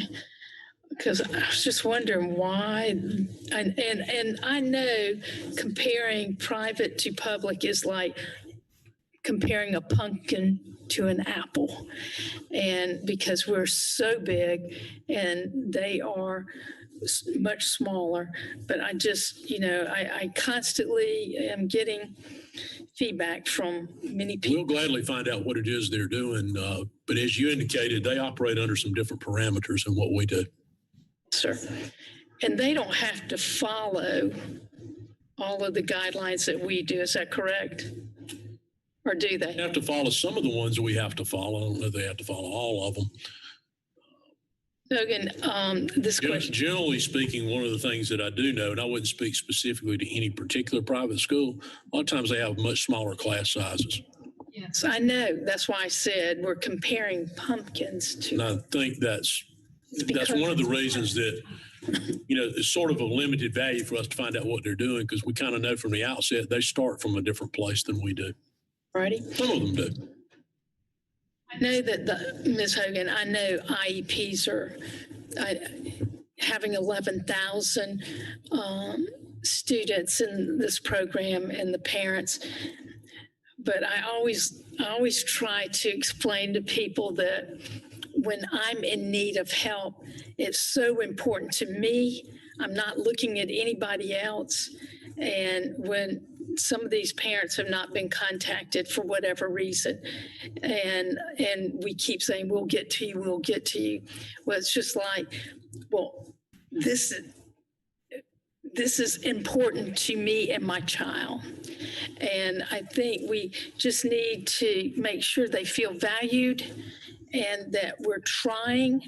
And I find people are very critical, and they send emails that are very interesting. And I find when I call them and I talk to them, instead of sending them a reply, it's better. It works more efficiently and effectively. So I'd just like to make that point. I'm glad we're moving forward on the athletics. A lot of parents and children are wanting this. And then Dr. Royster, I know that 2 days a week is a step in the right direction. I've heard multiple complaints about the e-learning, and it's not working for children. It's more busy work again, and there's very minimal instruction.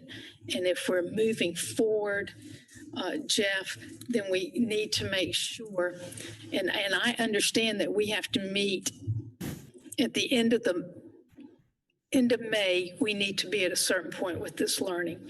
But if we're not teaching these children the every other day, then that is not going to help them get to where they need to be at the end of the year. So I know we're doing the best we can. Virtual seems to be working well, and students are on task, most of them, not all, but most. And I'd just like to commend the district.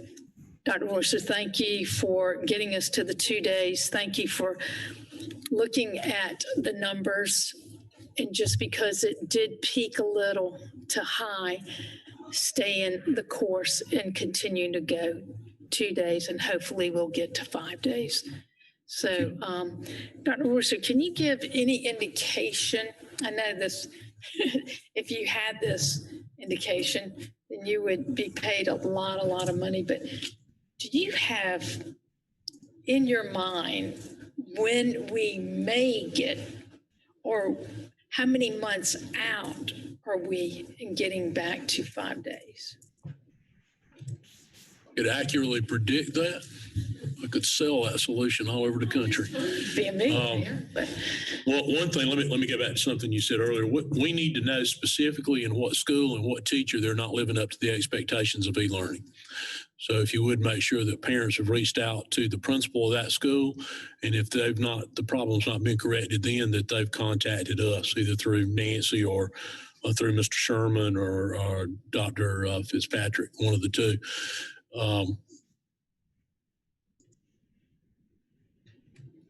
There's too much unknown.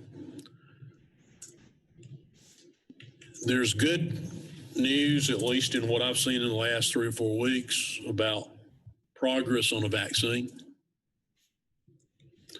We seem to be doing well in our state for a while with following the appropriate protocols and driving the numbers down. And again, they've flared up within the last week. I don't know where exactly to pinpoint that, but when you got one university where they got 1,000 that tested positive and another one where they got 400 that tested positive, that's obviously driving the numbers up. Now, didn't affect our county. In fact, I believe Furman only had 3 to test positive, and they tested all their students within the last week. So that was good news. But we are getting a lot higher readings than we were getting. I think what the medical and public health professionals have said throughout this whole thing, that this is not going to be under control until there's a vaccine. Now, depending on which one of them you listen to, that vaccine could be as early as October or November or January. But there have been a number of positive reports from various companies that are researching, and they have in trials different vaccines. It's almost impossible for us to get everybody in school every day, so long as we have to keep them 6 feet apart, either from one another or from the teacher. Again, we're trying to work on the lower grade levels first to try to get them to that point.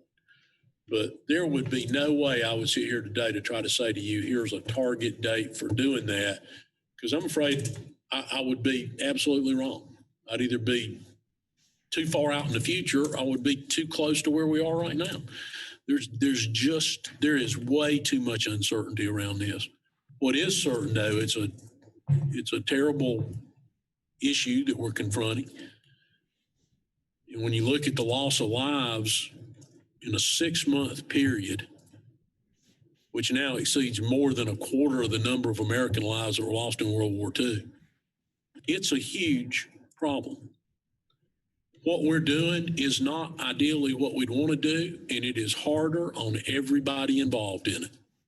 It's harder on the student, it's harder on the parent, harder on the teacher, harder on the principal, it's harder on everybody that has anything to do with the school system, harder on the community.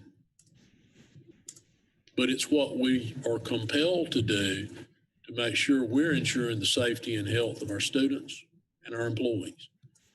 And when we get information that would allow us to keep that at the forefront and still maintain safety and health of our employees and our students and move forward, we'll move forward as quickly as we reasonably can move forward.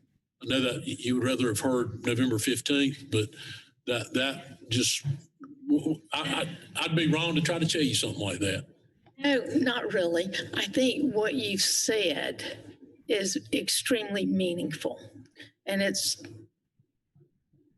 it comforts me in understanding your thought process and the direction. And I agree. I mean, I was downtown Greenville yesterday, and there were I'd say 85% of the people not wearing masks, which was a little disheartening, but everybody, it was the first time I've been downtown where it looked like there was a little normacy going on, but I don't know how effective it's going to be. But with that being said, like I said, Dr. Royster, I appreciate the administration, all of those phone calls to all those virtual students, trying to get them set up and getting students who chose to go from traditional to virtual, getting them in place and getting them on a schedule. That's a major task when you look at over 23,000 students that are virtually, and then the bus systems and getting everything organized in the classroom. So I thank you all, and I thank you for constantly given us information on why teachers can't go back after late on Thursdays. And it's because we've got to sanitize all these buildings, and there's steps that people don't understand that we're doing while the students are not in school. So this is important for everyone to hear. Thank you. That I have no further questions. Thank you. Thank you, Mrs. Lavendus Wells and Ms. Lisa Wells. Thank you. My notes are all over the place, so you guys bear with me a little bit. First, I'm going to say that the innovations are amazing that are happening. You know, between our virtual academy that was set up so quickly, and I've gotten some great feedback on how that's working, and some parents who've said they're kind of excited that they're actually engaged in what their kids are learning. They know more about what they're learning, so I think that's great. And then hearing about the solar panel, Wi-Fi access, I mean, it's just what we're doing in this community right now is amazing. So I am interested in protecting the 2 days a week. I clearly see what a steep road it is to get from 2 to 5, just in terms of the confines we have with space. And so I understand that, but I want to see us protect the 2 days a week. So I guess related to the DHEC data that another board member spoke to earlier, I couldn't find out. What I remember seeing at some point in the past week is just the number of school-age students that are now testing positive and the number of cases. They make up right now new cases. I think it was 16 to 17% of school age. Right. Does that sound right? So whereas before, earlier in the summer, people were saying, well, kids don't get this at all. They're not testing. Now we are seeing of the positive tests, it was a significant number. Over 15% of them are school-age students. So I think that is important for us to kind of be aware of. With regard to DHEC's data and ranking and evaluating and how they're determining those numbers that we are aligned to, I had a couple of questions. For instance, their use of the percentage of positive tests. So we at one point were allowing our school sites, kind of at the end of the summer, we allowed our school sites to be used for them to do drive-through testing, right? Are we still doing that? We would if, I don't know if we have any pending requests, do we, Phil?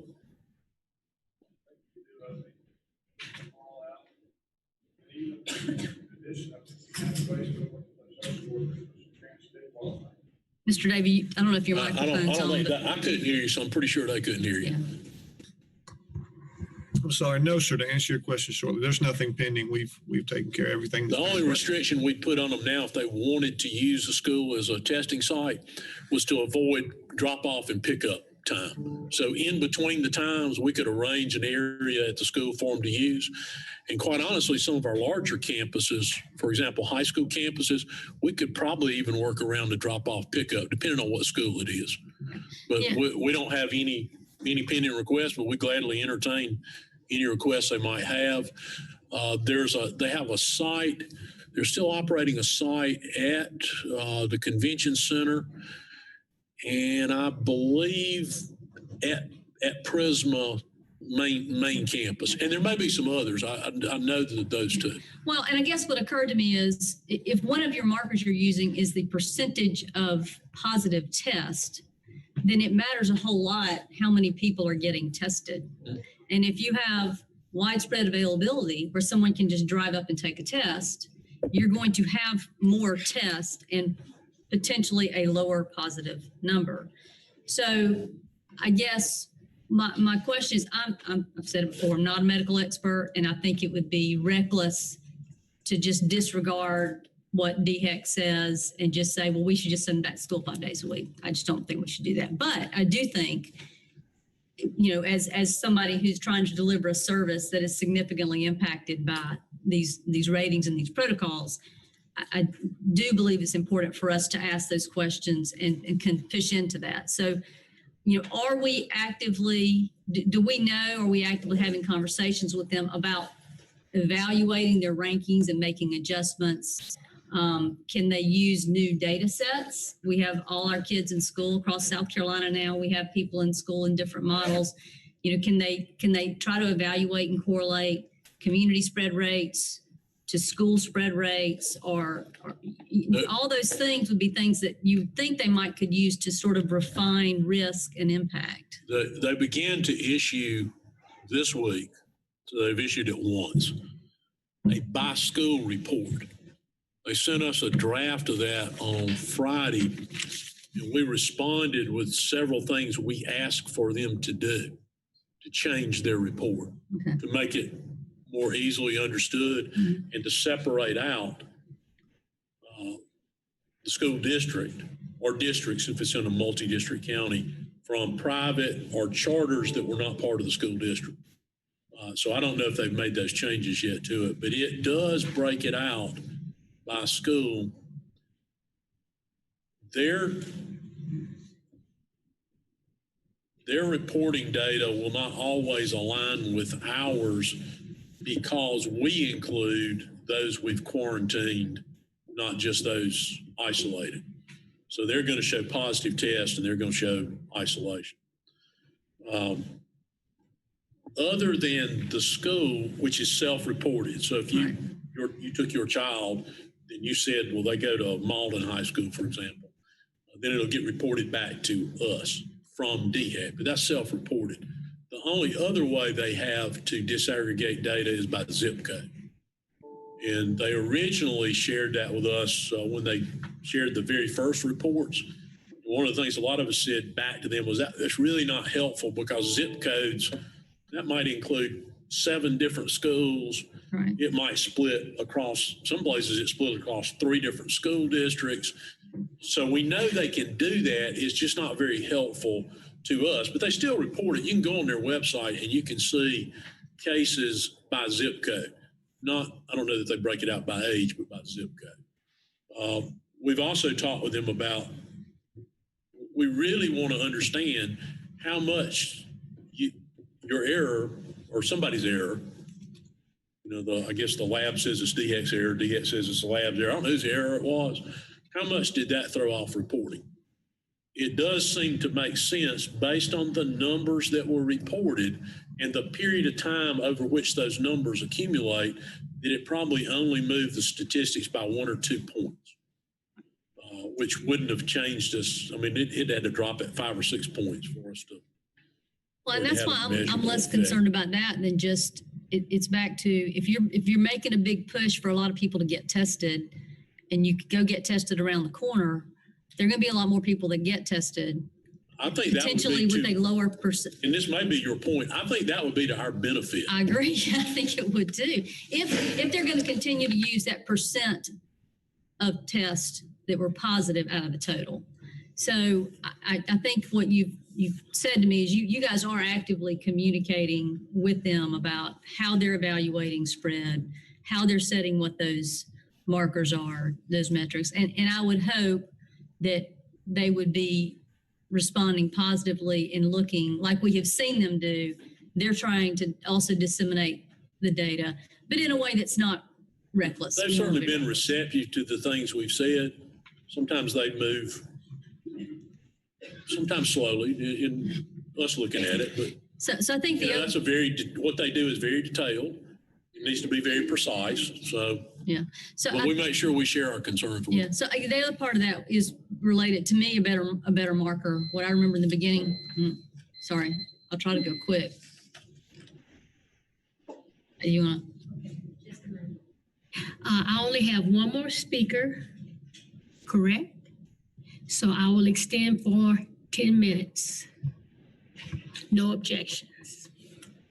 So in the beginning, when all this first happened, what we said is we got to flatten the curve. And so we've got to it wasn't about we got to quarantine or we got to social distance until we have a vaccine. It was about we got to flatten the curve.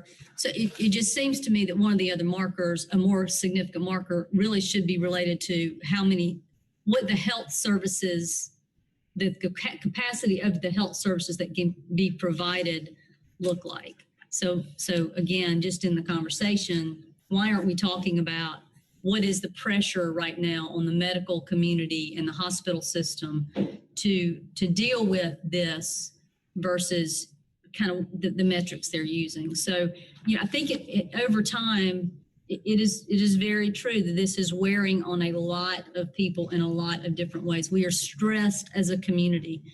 Emotionally, it is taking a toll, and we all recognize that.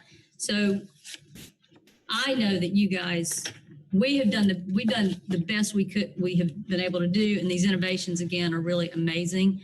I want us to continue to be the advocate, to push, not to become combative, and not to say, hey, we're not going to play on the same team anymore, but to push on people like the DHEC and the medical community to say, hey, let's help us figure out how we really need to approach this in looking at the community spread rates.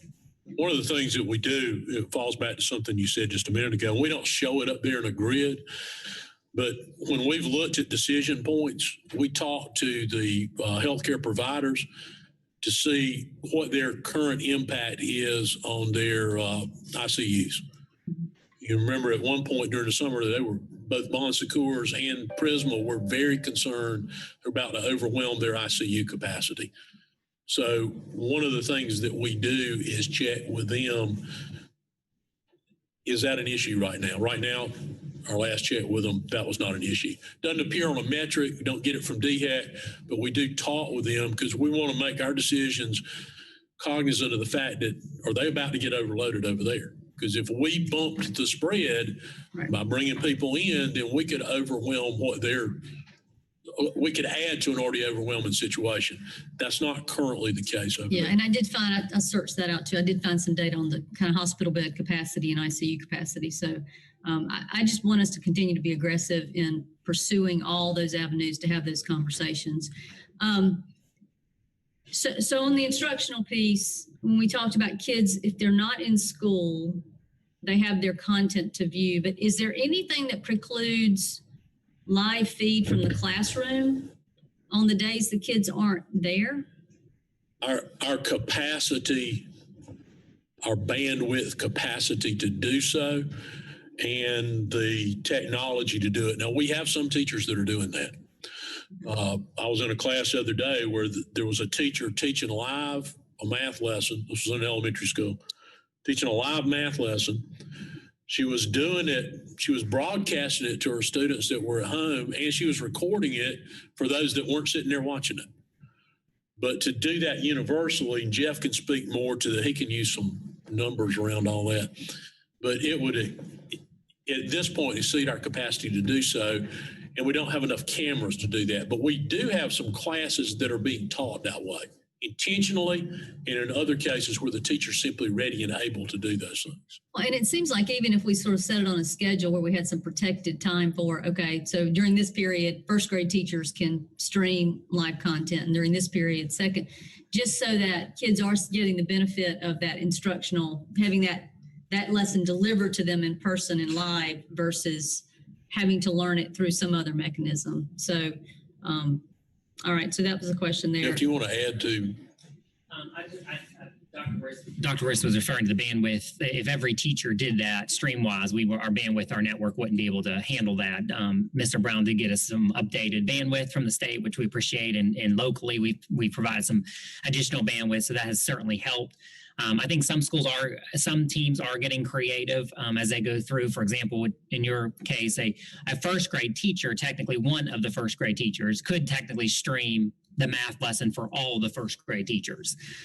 It would have to be all of them. So that way it's only one teacher streaming out versus 6 teachers streaming out at the same time. Then another teacher on the first grade team could do, English or science or social studies. So we have some schools that have been playing with that a little bit, and recording it, to Dr. Worsh's point as well, for those who just aren't on for whatever reason and want to watch it later. So I think there are, with the increased capabilities Mr. Brown got us, we're being able to explore some of those options that were not possible before. And of course, in our high schools, we have quite a few classes because we could not make it work any other way. They are streaming certain classes that may have been singletons just because that was the only way to offer the class. Okay, so it's exciting to see that, again, they're going to be innovating and making changes in the way they're delivering e-learning as they can figure out how to kind of do that collectively as a team. I think. So the last thing I want to kind of just have reiterated for me is when it comes to concerns with delivery of special education services, I got an email this week, which I directed and you guys helped with. The protocol for how I heard that if you have an IP, you should get some communication by the end of September. If you haven't heard yet, if in the meantime you have a concern, then you should immediately first contact who? Your principal, your Special education teacher, the case manager that the student works with is who sets up the IEP meeting. So I would start there because sometimes it would warrant a meeting and sometimes it might just be a communication. And if you ask to set up a meeting and there's any problem with that, then it would be the principal or the administrator assigned to work with special education in that building. Okay, so your special education teacher that helps deliver make sure your IP is in line, and then your principal. And if your principal, if that's not working, then the next line is to contact, I think I heard Burke say either Mr. Sherman or Nancy here at the district office to get. You can do that. They'll put them with the right person because they're different regional, right, by region and by level. It'd just be easier instead of giving them a list of people. We'll put them with the right person. Right. Okay. And that's important. Again, this is uncharted waters. So figuring out how to 11,000 plans, you said, how do you immediately update 11,000 plans? It's going to take some time, but certainly like the one I sent you, that was obviously something that family needed worked out very quickly. Sure. Because of just coordination of the different children. So, okay. Thank you. That's it. Thank you, Mrs. Wells, my last speaker, and I want to extend for 10 minutes without objection. We're quite a bit over, so I want to allow an extra 10 minutes. Our last speaker is Mr. Sutherland. Yeah. I agree with Lloyd. Explain to me how we teach a kindergartner, first grader, how to read and write. Just give me some idea about what we're doing. It's got to be more than just a Chromebook. Give me some idea about how to do that. I mean, if you're talking about the virtual program, they are teaching the student live just like they would be in a classroom, in a regular classroom. So the same types of activities they would be teaching the balanced literacy model that we've talked about before. They would still be going through that balanced literacy model, teaching the students their letters, those types of things live, just like you and I would be talking right here via camera. Learning. The teachers are going to prioritize any learning. So they're going to do more of that work that has to be done in person with that child, face to face on that day, on that 1 or 2 day attendance, depending upon which day we're in. And the days that they're on e-learning is going to be spent more on probably more on practice type stuff. So practicing their letters, practicing some of those things they learned in school the previous day, because they don't have that live instruction, every hour like they would in the virtual program. So 2 days a week, they have not access to being with the person at the classroom setting and doing what the homework is. And the check-in time. They would have that check-in time each day with the teacher. Every 3 days they are at home, and they're sitting down with their Chromebook, and they're going through their Chromebook. It doesn't always have to be on the Chromebook. For example, they have the writing paper. Not all those activities in kindergarten, first grade, even or second grade are going to be on the Chromebook. There are activities. So for kindergarten, for example, they're learning shapes and they're learning those types of things. They may have an activity where they tell the kids to go around the house and find, examples of circles, or find circles in your house or outside, samples of color. So it's not going to be all on the Chromebook. They're not going to be able to practice letter writing on the Chromebook. So that some of that's still going to be done traditionally, just like they would have done it, because they still have to learn to write. So there's some of that's still going to be done traditionally, just like it would have been in traditional. What grade should they know how to read and write? Well, they start learning in the reading and writing in kindergarten. I mean, that's really their first, and foundationally learning letters even in K4 if they've gone to a K4 program. But by the end of the year in kindergarten, they will have learned all of their alphabet letters and have begun reading. So we really start even assessing their reading ability even in the even in the fall to see where the students are as far as letter recognition, sound recognition, phonics, those types of things. Do we have any idea how we're going to test them to see if they can be into the class? All the students, regardless of whether they're e-learning, virtual, or face-to-face, would have the Fontes and Pinnell benchmarking done, just like we've continued to do. So kindergarten, that's a little bit delayed. We don't do that initially right off the bat in kindergarten. We do a test, as we talked about before, called Fast Bridge. That's a little bit more about sounds and recognition and letter recognition, just to see where the students are, to give the teachers a baseline for what to do for the next couple of months. And then typically by, late fall, early winter, we're doing the Fontes and Pinnell benchmarking with the kindergarten students. And for the e-learning kids, that's going to happen in class. I mean, so they're going to do that in class with the kids. Virtual, they'll obviously do it over the computer with them. The 2 days they're in class will give them all what they need so that they can progress as they normally would if they were in class 5 days a week. Yes, sir. So, I mean, the teachers are going to provide them, as I forget who said it over here, when you're talking about a much smaller class size of 5 kids, 6 kids, your teachers are able, even teachers that I know have said, it's much easier to move a little bit faster now because you've only got 5 kids. When you've got 20, 24, 25, 18 in a classroom, that's a much more, you're going to move at a pace, but not as fast of a pace if you have 5 kids in a classroom. So in many cases, they're maybe moving a little bit faster on the days that their students are in class, just because they have the ability to do that with this much smaller class sizes. Do we give any thought to starting them back 5 days? I'm sorry, say that one more time. Do we give the kindergarten and the first grade? So I'm having trouble trying to understand how I'm a kindergarten and I'm being taught how to read and write. I don't think that they're going to be able to do that. And that's just me and my way of thinking. We don't really give them a choice.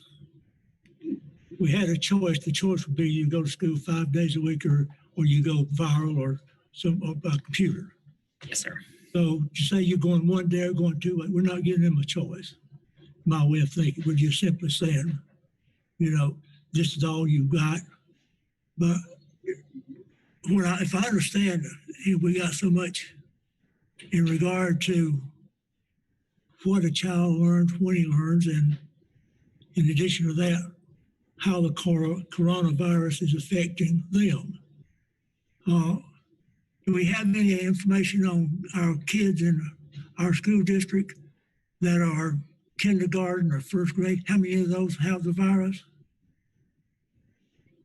Outside of the numbers Dr. Royster put up on the screen about the student data, that would be our current student data from what we know about students who may be quarantining or isolating.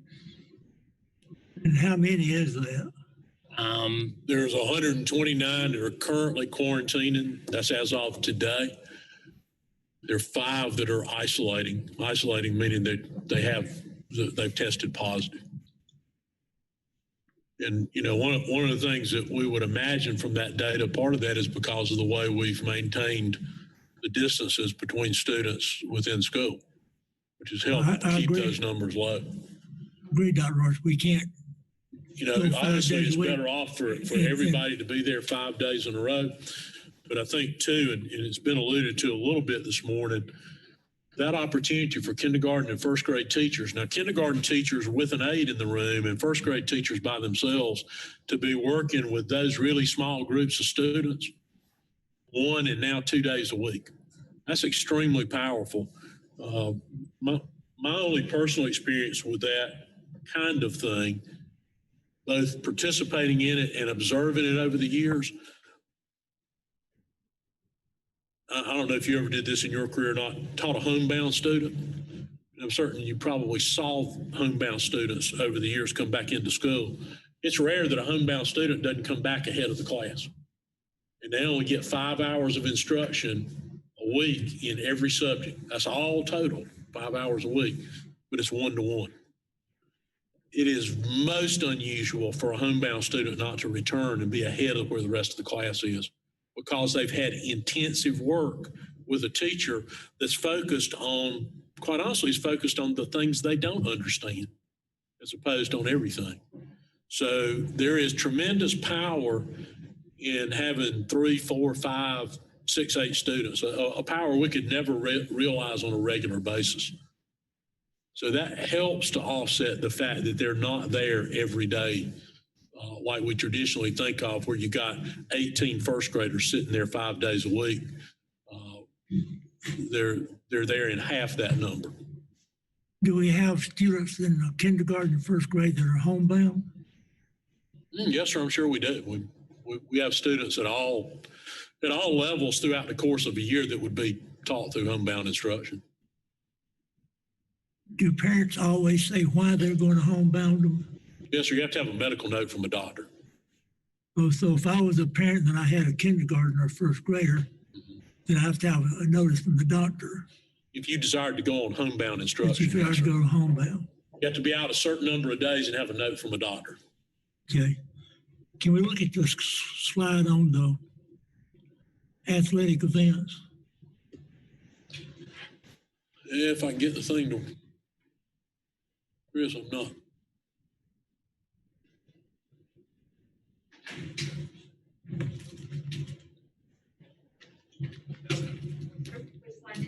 Athletics. I don't know why that thing works sometimes and sometimes it doesn't. Was that? Yes. That one, Mr. Southern? Yes, sir.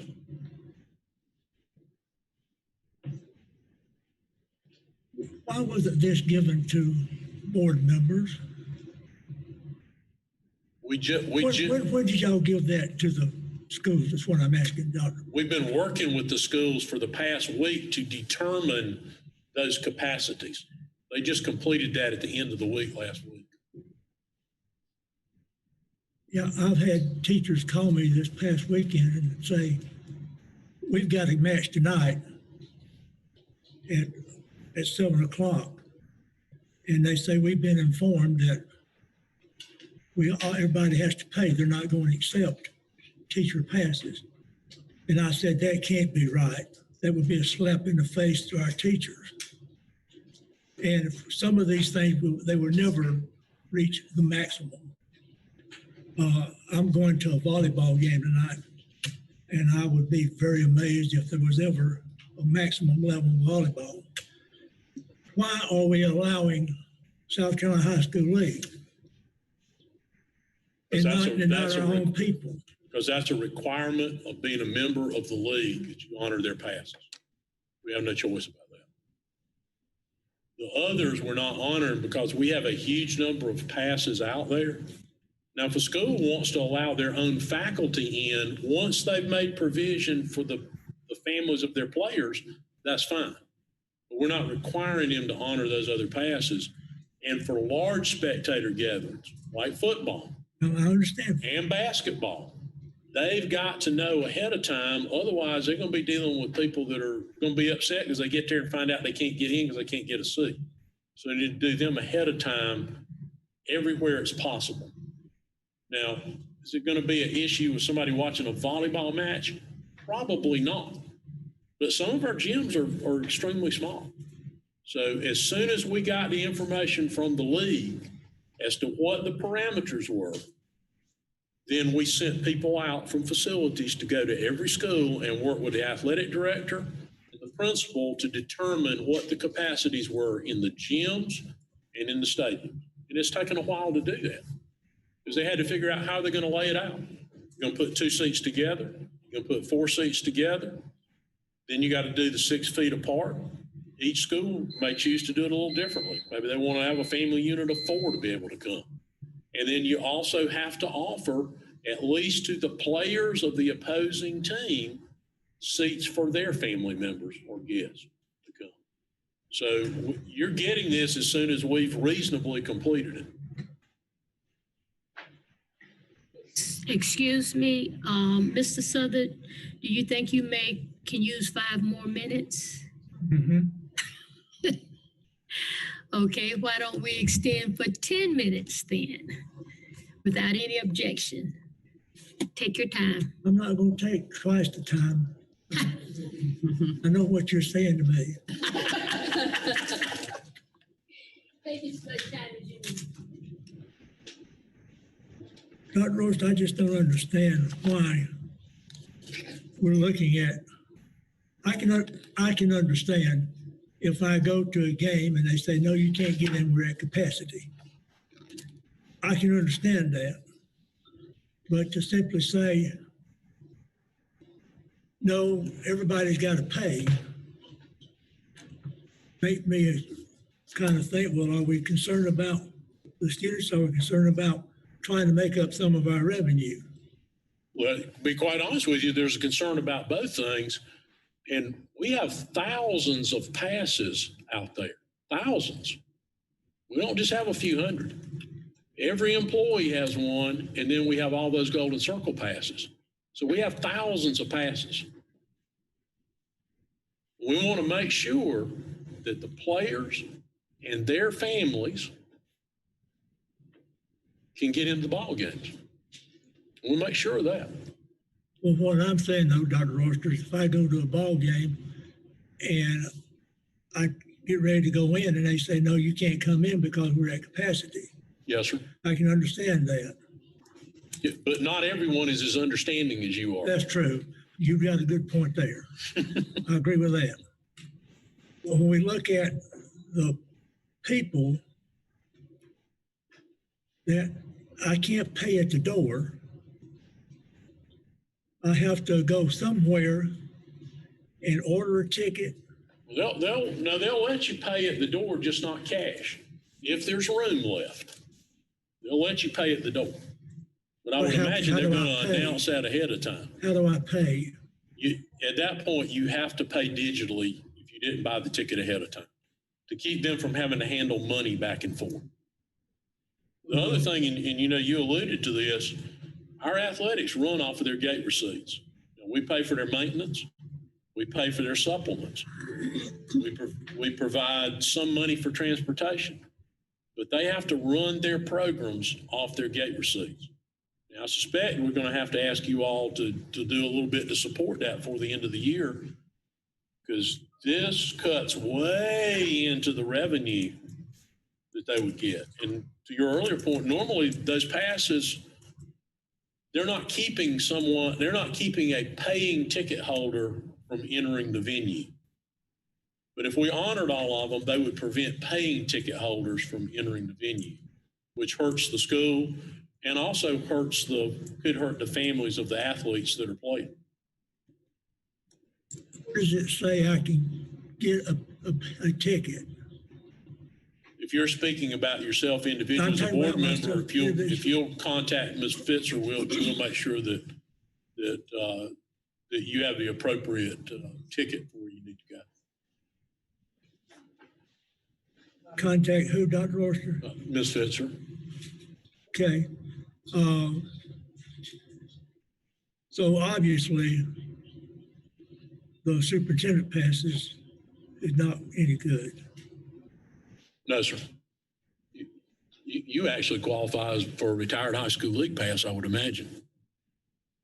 Yes, I do. But my sister-in-law doesn't, and their daughter who's playing tonight don't either. So we're just simply saying, and this is my last question, yes, we're simply saying we don't control the high school league. The high school league controls us athletic-wise. To a degree, yes, sir. Okay. That's all. Thank you, ma'am. Yes, sir. Thank you, Mr. Sutter. Thank you so very much. Are there any other speakers? Last chance? If not, I would just like to say I appreciate this very robust discussion. And Dr. Royster, I'd like to say thank you for your team. I'd like to say publicly that I know there are a lot of sleepless nights. This is not an easy task. And it's not easy because the players keep changing and factors keep changing. But Greenville County has done a great job in managing through this crisis. And I'd also like to say that I appreciate the fact that we just are not concentrating on one factor to make our decision or one entity to make our decision, but we use a lot of factors to make our decision. So even if one factor does not have the data that we want to see, we compare that against many entities in the community. Thank you so very much for your work. Thank you, Ms. Morrison Fair. Should I? You still, I'll turn it back over no, now. you to still the have chairman. one more. You have 2.02. Okay. Thank you. And 2.03. Oh my goodness. You need me to do it? Today, You got it? Okay. today, 2.02, the naming of classroom at Roper Mountain Science Center, Environmental Science and Sustainability Building. I will now turn this over to Mr. Sailors. Thank you, Madam Chairman. This will be very brief. I think most everyone in the room knows Mr. Cornwell. And I think in the two supporting documents that you have seen the background of his service at the Science Center over the many years that he's been employed there. He retired last year, and at the request of the administration of the Science Center, as well as the board members of the Roper Mountain Science Center Association, on their behalf, I'm bringing this request forward.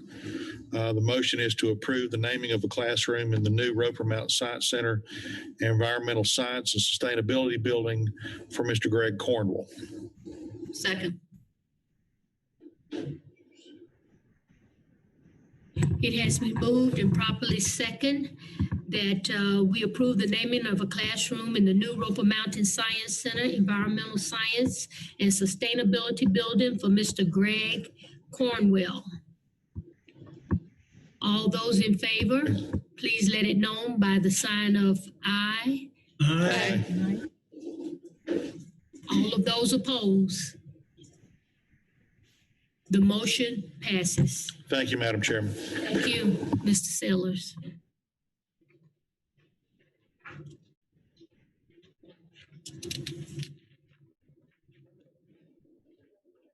Yeah, 2.03. Ladies and gentlemen, Turn it over to Chris. we will now move to 2.03, preventing sexual exploitation and abuse of students.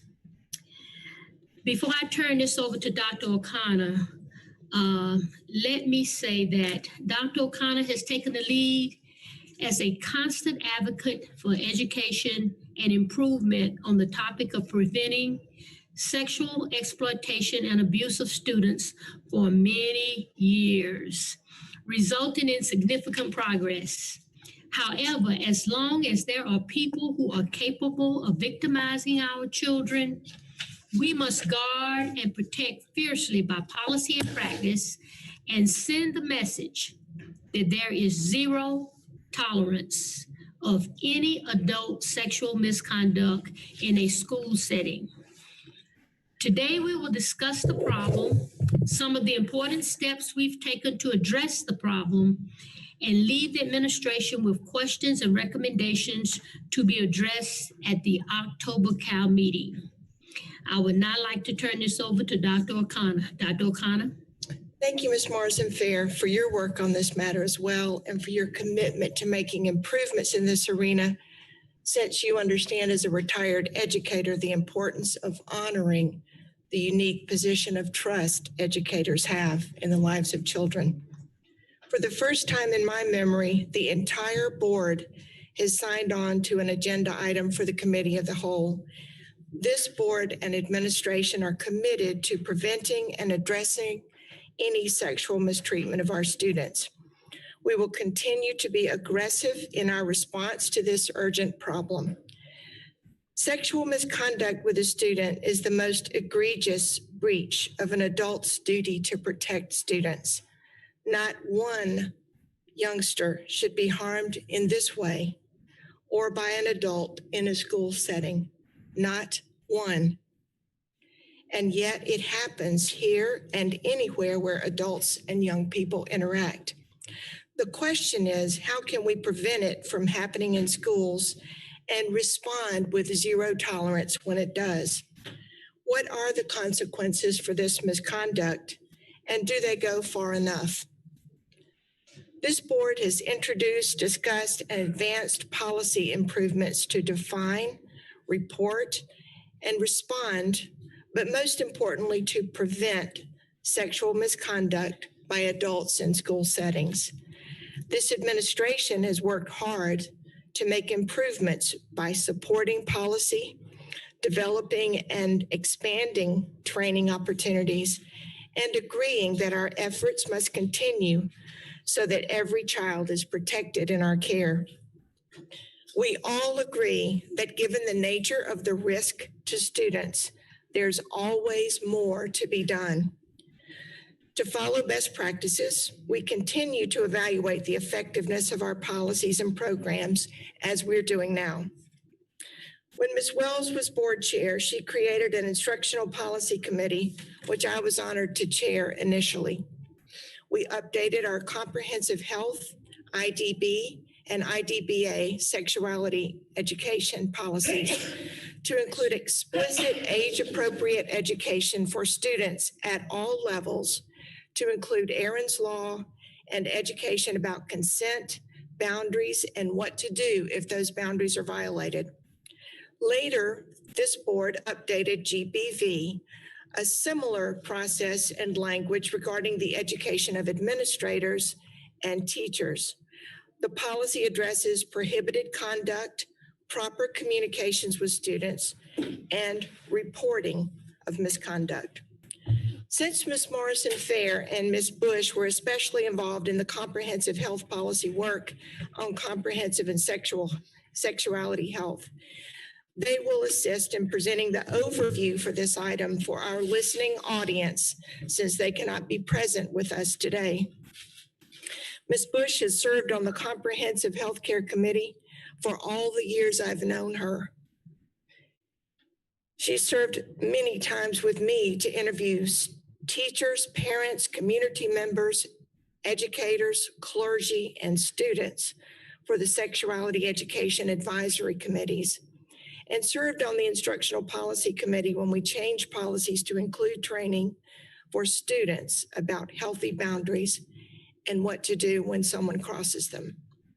Even though such education alone does not prevent exploitation from happening, we've begun to lay a positive foundation that makes it easier for students to seek help. Ms. Bush? Yes, thank you, Dr. O'Connor. Understanding the problem is essential to being able to address it. We're all familiar with comments that deny any sexual misconduct because we don't want to believe that any employee would behave this way, or comments that blame student behavior when by law, no student of any age is able to consent to any sexual interaction with an adult in a K through 12 school setting. According to the book, Sexual Exploitation in Schools, How to Spot It and Stop It by Robert Shoup, predators lead the youngsters to believe they have a genuine desire for a mutually committed, intimate relationship. The immature youngster may find the adult charming, smart, sophisticated, and attractive, and genuinely interested in him or her. In these cases, the adult's desire to use the relationship for his or her sexual gratification. Often colleagues of adult exploiters convince themselves that they were not seeing what they were seeing. When school employees suspect that a colleague may be exploiting a student, they must not talk themselves out of those suspicions. According to a 2004 U.S. Department of Education report, 1 in every 10 students nationwide will be subjected to sexual misconduct by a school employee sometime between kindergarten and 12th grade. Teachers or coaches were involved in a third of these cases. The remainder included substitute teachers, teachers' aides, bus drivers, security guards, janitors, principals, counselors, and other school employees. According to that same report, Only about 5 to 6% of child sexual abuse, both inside and outside of school, is reported. In Pennsylvania, sexual misconduct accounts for over half of all disciplinary actions imposed against educators. Sexual predators are often very difficult to identify. They may be male or female, young or old, and are often successful in their profession and well regarded in their community, making it even more difficult for those accusations to be believed. While the definition of sexual misconduct includes what is commonly referred to as sexual abuse, it also includes non-sexual behaviors that are designed to prepare a student for future sexual contact, including verbal, nonverbal, written, or electronic communication and physical activity. I'm going to turn it back over to Ms. Morrison-Fair. Thank you, Mrs. Bush. While there is no clear profile of an offender, there are common patterns of behavior. Often, the adult-student relationship is initially appropriate, but at some point shifts to an increased level of intimacy as confidants or friends, which ultimately leads to a sexual relationship. Sexual misconduct can cause lifelong harm to students, including physical, psychological, social, academic, and brain development damage. To prevent sexual mistreatment, federal law Title IX requires several things. Number one, a comprehensive policy and procedure. Number two, prevention efforts. Number three, training for staff, students, and parents. Number four, timely reporting. Number five, thorough and coordinated investigations. And number six, effective response. We have to ensure that we are very effective in each of these 6 areas. We need to ensure that sexual predators are prevented from harming Greenville County School District children, but also all children. A 2010 Government Accountability Office report confirms that some school districts allow, encourage, or even give incentives to employees engaged in sexual misconduct to resign or retire in lieu of an internal investigation or outside legal action, which protects abusers and the school district rather than children, and allowing predators to sometimes find jobs in other schools. Any school employee's sexual misconduct involving children destroys trust and negatively impacts an entire school community.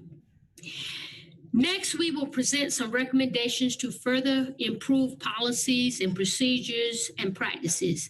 But before we go on to that, I'd like to ask that my colleagues hold their questions until the end after we have presented all of the information. And then we encourage you to ask questions, give your comments about any data that you have read that will contribute to this item. I will now turn it back over to Dr. O'Connor. Thank you. Initial recommendations to further improve our policies and practice include: we should continue a thorough review of legal requirements and best practices on the federal, state, district, and school levels and share that information with the board and district. Compare that to Greenville County School District current policy and practice and propose improvements.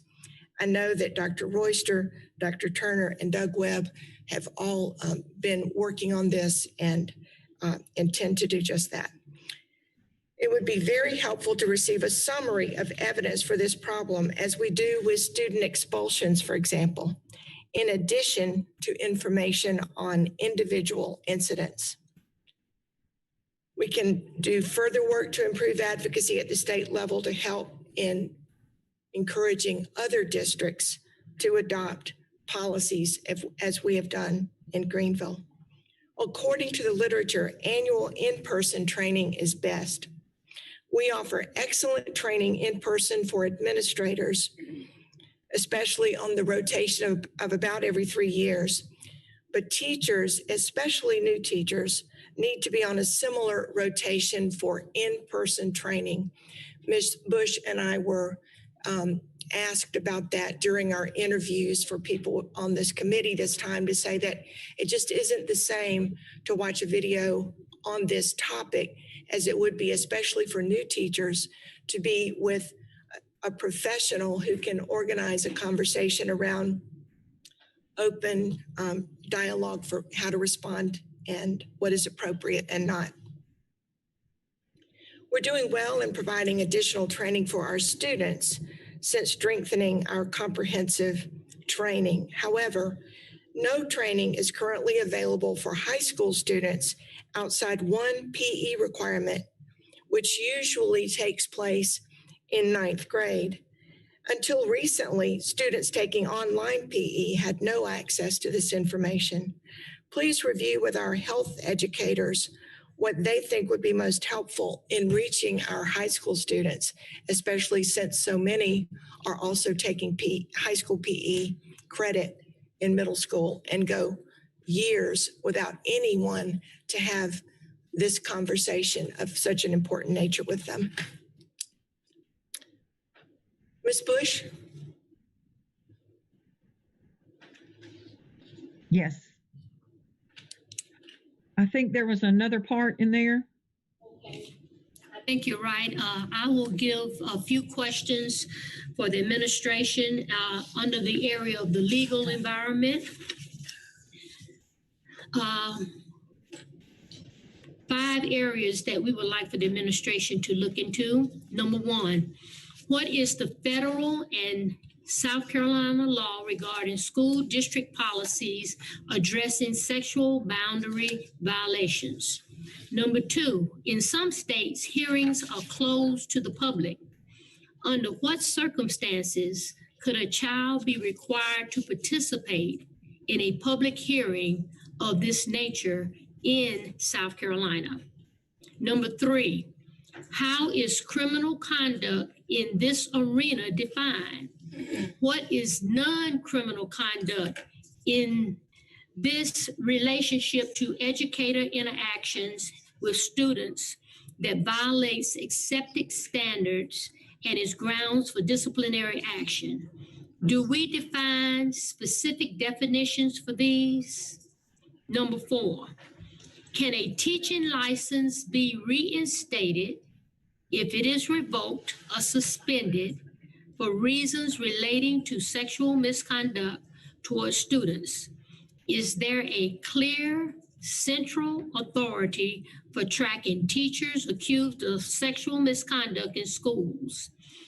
Does the state list teachers whose license have been revoked or suspended? And the last question, what statistics are available regarding sexual misconduct in schools statewide? Mrs. Bush, will you give some district statistics, please? Yes. Well, what we would like to do is have a report on those statistics, because I know that serving on the CSHAC committee, in just 1 year, when well-trained health educators presented information to our middle schoolers, several hundred students reported some kind of sexual exploitation by an adult. Now, I don't want to lead to believe that those were contacts outside of school, but we would like the statistics regarding educator misconduct, sexual exploitation by an adult, sexual abuse, and complaints over time, around 5 years maybe, to note when policy and training changes were made. So that way we can see through these statistics, what impact we're having. Segregate the data as appropriate, such as by student, by employee, by gender, by grade, and what type of disciplinary actions were taken. We need to have the statistics regarding employee termination over time. That 5-year average would probably be a good good way to go, looking back over the last 5 years, and segregate the data as appropriate, such as the type of misconduct, category of employees. We need the statistics on how many employees were given the option to resign in lieu of termination. Report the statistics regarding the subsequent status of their teaching license for employees who were terminated or resigned for sexual misconduct, and the statistics regarding educator and student sexual misconduct training, and segregate that data by type and delivery and that format of training where we see that in-person training. We talked, we had much discussion with some of our community partners on the CSHAC committee that said that they would be more than happy to be able to partner with us to do more of that in-person training for our employees. And so I'm going to turn it back over to Dr. O'Connor. A few other questions regarding district policy. We would ask that you describe current district policy regarding educator misconduct complaints. What information is collected and with what method? What is the chain of investigation, review, and action once the complaint is filed? What are the options for discipline? How is it determined, and how are outcomes tracked? How do we monitor employees who remain in the district who have credible sexual misconduct complaints? Are outcomes tracked after termination or resignation? 2, what sexual misconduct training is required for employees and students currently? What information, if any, is provided to parents to help in identifying behaviors which may indicate that a child is being groomed or violated, or where to turn if they have that concern? Do we address sexual misconduct in our employee contracts? If yes, is there a provision for termination of an employee when there is credible evidence that they have violated our policies or their contract? What are the standards required before appeal rights set in? I'm going to turn it back over to Glenda, but before I do, I just want to say thank you. I spoke to each and every board member about this topic, and each one wanted to be part of it and has shown commitment by their votes and conversation over time. And I couldn't thank you more for your concern and continued passion for this to stop any kind of sexual misconduct by an adult in the school setting going forward.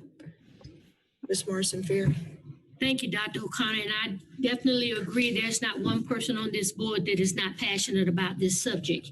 And this morning, ladies and gentlemen, we have given you our summary, our background data. We've given some recommendations to further improve policies in this area. We've suggested questions to the expert, our experts, our administration, and we've given current statistics and policies that are currently being practiced. At this point in time, you were sent information on board docs. And for those of you who would like to comment, give suggestions or questions, now is the time for you to raise those questions and issues. I have one speaker so far, and if anybody else would like to speak. So our first speaker is me. Our first speaker is Ms. Michelle Goodwin-Caldwell. Thank you for that information and all of the questions that we want answered. But when I was reading through one of the links that was provided, I wanted to ask Doug, on the Title IX policy, do we follow the recommendations, the guidelines that they have for us as for prevention efforts and responses to school employees' sexual misconduct? Yes, absolutely. And if anything, we go beyond those. Yes, we do. Okay. Does the, now I know when, I wanted to ask the question, do we have a policy that is designated to that right now? Or are we trying to get a certain policy? We're trying to put in place a policy that's dedicated completely to that, to sexual misconduct. Dr. Is that okay if I answer? Yes, we have already with the administration addressed one specific personnel policy regarding training, but we have made some additional recommendations about updates that we may want to improve with that training, as we talked about, but also the opportunity in October would be for the administration to come back and talk about additional steps they've taken since we implemented that policy, how the implementation is going on the policies the board has implemented, but also further work that they've done since that time, which I would expect them to bring back in October. Okay, that's the policies is designated to school employees. Does that also cover coaches and adjunct people? Because I know that's mostly, that's a lot of it is dealing with when you have the extracurricular activities. I've been seeing lately. So does that cover them also? Yes, there are two primary policies, GBV, which was adopted by this board in 2017, and then board policy JCDAG, which deals with sexual harassment of students, and which really covers Title IX. So yes, but they both cover adjuncts and all employees. Okay. I have one other question, and it's relating to something that a parent had contacted me about, and I think I asked it in our last meeting about these PE videos, because she said that she wasn't comfortable with part of the requirement for PE now, since it's virtual, is that they have to send in a video of them doing the exercise. And that they were not comfortable with that. I don't know whether, I guess I can get that answer from Burke later on, but you see how some people, whenever they are looking at something like that, you're sending in a video, and depending on what kind of clothing they have on and all of that, I was wondering, do y'all give them the requirements of what the video is supposed to entail and how they're supposed to be dressed and all of that?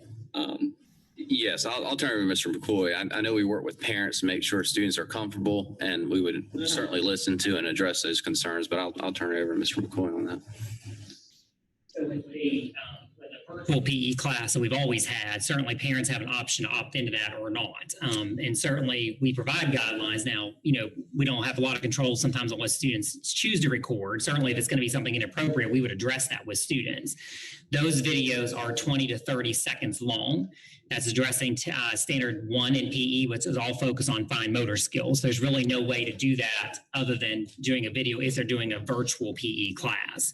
For the parents that had issues more this time around because of the forced virtual, if you will, those parents we've worked with, Ms. Bell's either addressed those parents' issues that they may have had. So in some cases, parents did not get the correct information from their children, let's just say. So in some cases, children were telling them they had to do 30 minutes of videos and 40, which is not true. It's 20 to 30 seconds of a video. It's really just so a teacher can assess, can you meet the standard for the fine motor skills that you're presenting at that time?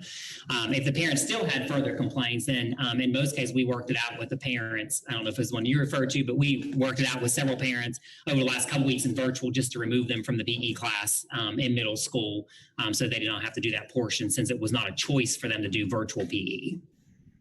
Okay, so if they opt out of it, how do they meet the requirement for that? So I think, I don't know if Dr. Royster mentioned this in here a couple weeks ago, but a lot of those this year, because we're on that virtual, there's a lot of waivers that have been waived. A lot of regs have been waived, which one of those would be the PE piece this year for the virtual students. So I still say 99% of our students are taking virtual PE, but those who have medical waivers or those who have been significantly uncomfortable with videos, which I've only dealt with 2 parents in that situation of all of our 6,000 middle schoolers. Okay, well, it's one more question. Doug, what I was told, and I think it was a couple of years ago when a certain situation came up, is that our school district allows a person to resign instead of us firing them whenever something like this comes up because of insurance. Am I correct in what was told to me back then? Is that still the case today? That they're not fired, that they are allowed to resign even though they have this serious allegation against them?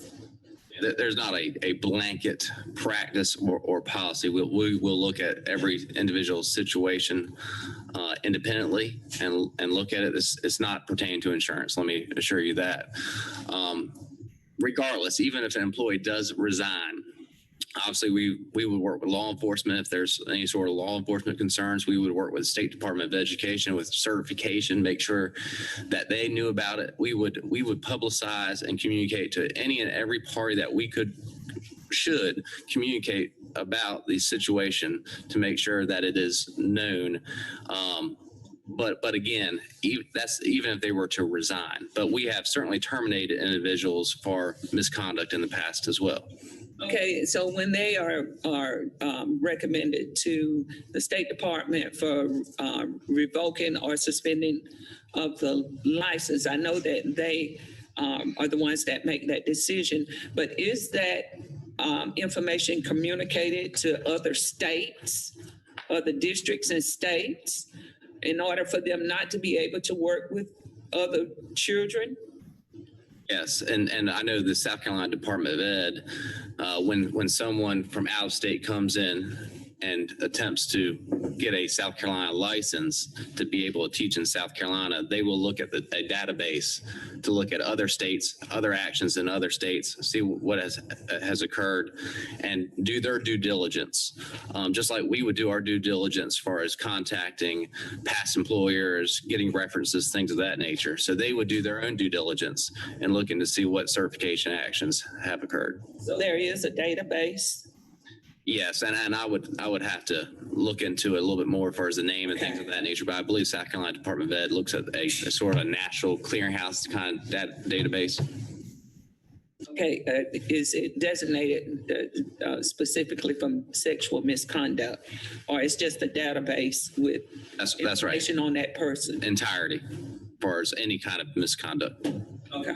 Any revocation of certification, the state reports to that national clearinghouse, because they revoke certificates for things other than misconduct. It's a national clearinghouse. Got you. Thank you, Ms. Morrison-Fair. That's all. Mr. Southern. Excuse me? You need to extend. Okay, I would like to extend for 30 minutes with no objections. Mr. Southern. The administration is going to give a report in October. Yes, sir. I would be interested in, when we talk about sexual misconduct, sexual abuse, non-criminal conduct, exactly what we're talking about. We'll provide a And I'm definition sure we already for have that as when well. we answer it. Yes, sir. I'd be interested in knowing if I've got 2 willing participants as opposed to abuse against a student's will. And I've got a question about, we know about the employee, but what about the student? Is there ever anything done to the student? through the years, I know that we have come a long way in knowing what sex is and the familiarity with sex. Some years ago, that was not nearly as all-inclusive it is right now. And when we look at talking about whether someone did or did not do it, what about proof of incident? Exactly what would constitute proof of incident? Because if I'm talking about a high school student and a teacher, no doubt about it, that's stupid as it can be. And I'm not saying it is not. I don't know, but I do know that female students have enticed male students, and that doesn't make it right. But my question is there ever anything done with the student? Or do we always consider the student to be the person who was innocent, even though they may have encouraged or enticed? Once again, I know we're talking about an adult and a teacher, but are they innocent until proven guilty? What kind of proof do you have to have for the incident? And when we do that, then I can understand why. Well, I can understand there are times when it would be much easier to just say, well, if you resign, then we won't press charges. But parents also, they have the opportunity to file charges. So what I'm really interested in is knowing exactly when we say it's sexual misconduct or abuse, what are we talking about explicitly? If someone's talking on the phone, is that sexual misconduct? If someone writes a note, is that sexual misconduct? If someone pats them on the shoulder, is that misconduct? If someone pats them on the fanny, is that misconduct? That would be close to being misconduct than patting on the shoulder. But, and then the question about willingness versus abuse against the student's will. Interested in that. And hopefully we can also look at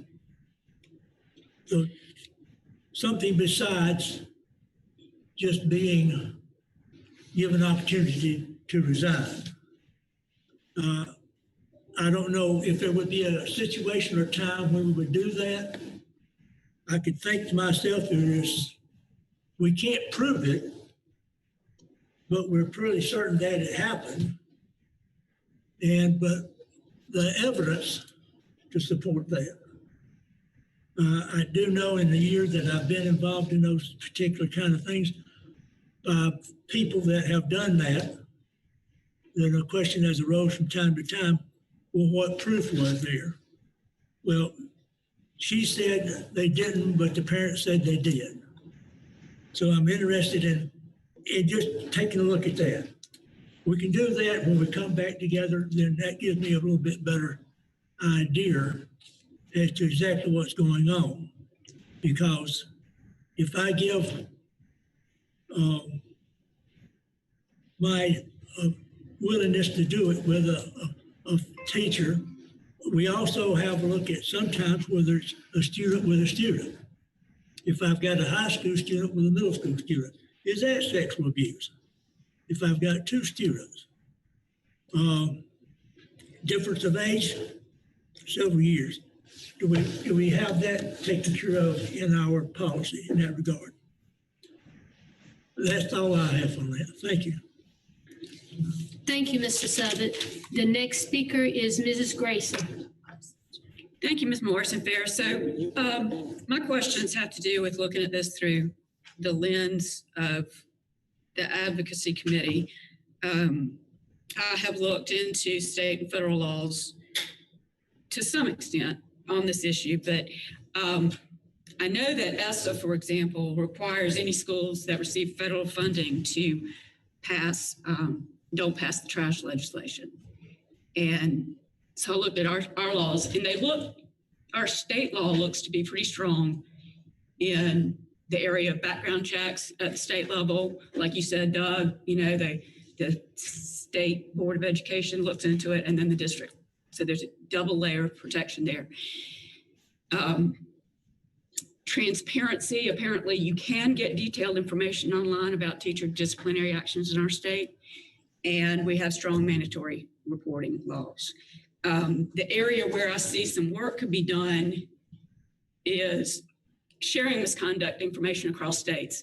And that is a result of the fact that the National Database Clearinghouse that Doug was talking about is a private nonprofit database. There is no federal database on predatory teachers in this country. There is one in the UK that we might take a look at. There have been efforts to introduce legislation to get that. But even though the federal government has passed that provision in ESSA, there is no mechanism whereby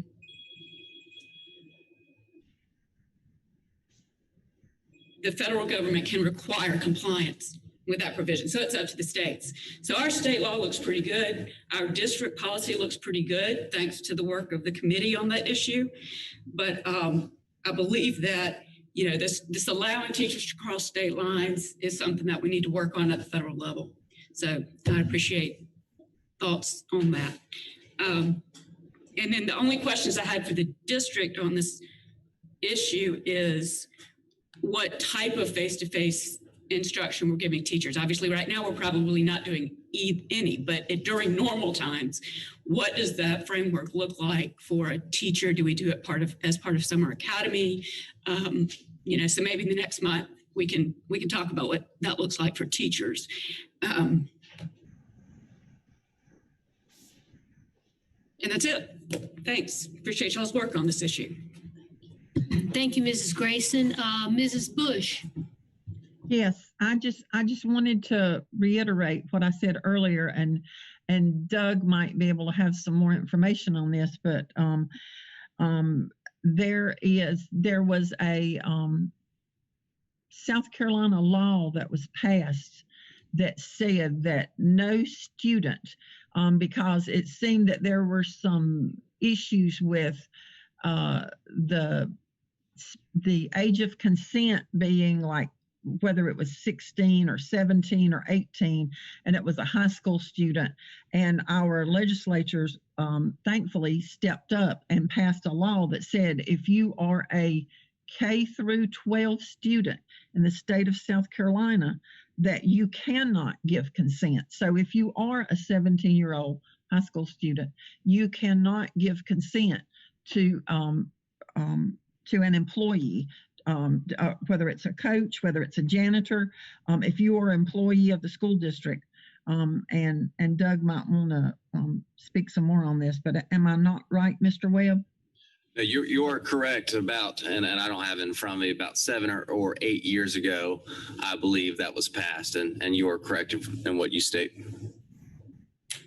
So as far as Mr. Sutter's question about a 17-year-old or an 18-year-old, if they are a senior in high school, they are still not allowed, that would still be considered against the law for them to have a relationship, any type of sexual relationship. And I want to say it's come a long way, Mr. Suddeth. We don't, there's not a lot of note passing anymore, but there's a lot of social media contacts that go on, and I know we cover that in with our new teachers and with our all the inappropriateness of texting and being on social media with those students. But that even a 17 or 18-year-old, if they are a student, it is inappropriate for them to have any type of inappropriate relationship with an employee, right? That is correct. It would be not only criminal, if it's with a sexual relationship, it would also certainly be reported to the State Department of Ed for teaching certification. Law enforcement, we would report immediately, conduct our own investigation. So absolutely illegal and inappropriate, and we would also address on the employment front. Okay, thank you very much. Thank you, Mrs. Bush. Mr. Derek Lewis. You know, okay, Mr. Roy Shamley. Oh, great. All right, Miss Lisa Wells. Thank you. You know, in my 10 years on the board, the most distressing issues we've dealt with are when we have found out about a situation where a teacher has sexually abused or exploited or attempted to a student. And having that happen in your community and then hearing afterwards, well, I knew something wasn't right, has been what's made it so distressing. So I think our policies that we've worked on, Dr. O'Connor's worked really hard to hit those things head on and try to figure out how do we set the policies in place, the policies that include the conversation about what is grooming, what does that look like. I hope that those have attenuated those circumstances and will prevent them from happening. In the age of the ability to text and direct message, and you got TikTok and Snapchat and all sorts of ways that teachers and students communicate, that can create a connection that feels different than a typical classroom connection you've had in the past.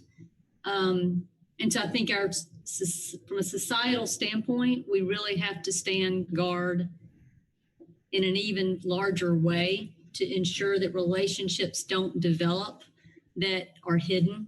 It's one thing if it's you and 3 or 4 friends and that you smile at the coach because, those things that I think about when I was a kid and you would have those things happen where there was always that coach that all the girls had a crush on. But in the context of that sitting in the classroom versus where we are now with all the opportunity to connect outside of the classroom between teachers and students, it is so important that we ensure that we have strong policies in place and that we're sure that we're able to enforce those and that they're effective. So I think asking for this information about the statistics and understanding how we can track the effectiveness of it, because we can have the policy, but if we haven't trained properly, or if our training is falling short, or if our interventions have fallen short with regard to the educational components for students, then I think that's a place where we won't know if we don't track it in some way. So there's a lot. I can't imagine how you guys are going to address all of these things in a presentation next month with the amount of the other things we have going on. So, what I think what would be helpful for the board is for the administration to, in looking at all these dimensions, kind of come back and share with us what we've done, what needs to be done, and then where the board needs to be part of that. Maybe it's a committee. I know the CSHAC committee has done some of that work, but is there a different committee? To Ms. Grayson's point about the advocacy, what does the advocacy committee need to do? Is there something there?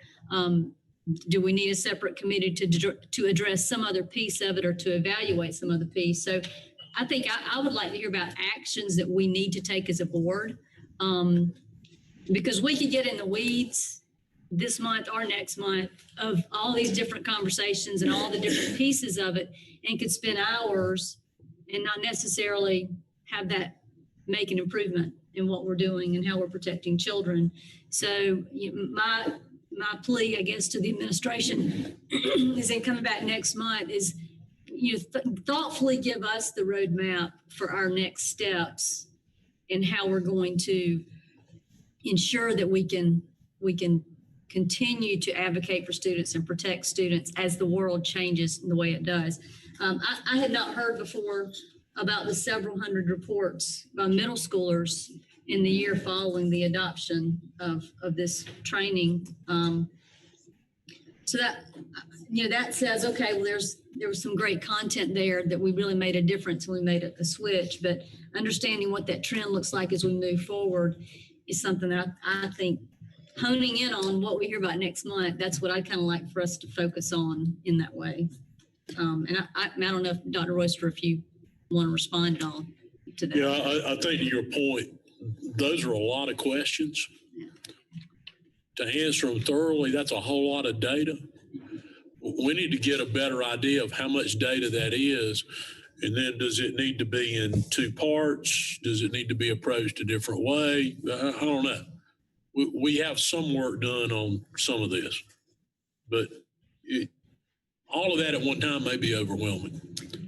Right. So that's, but yeah, back to my request. So if we need to convene either the chairman needs to consider a committee to look at that and parse that out. If we need to spend a little more time thinking about how, the whole point of the data is to ensure the program is doing what it needs to do in protecting students. We've always had, the example was cited there about middle school. We've used Julie Valentine Center for elementary grades for a number of years. And that's been I won't say a phenomenon, but it's been a related issue.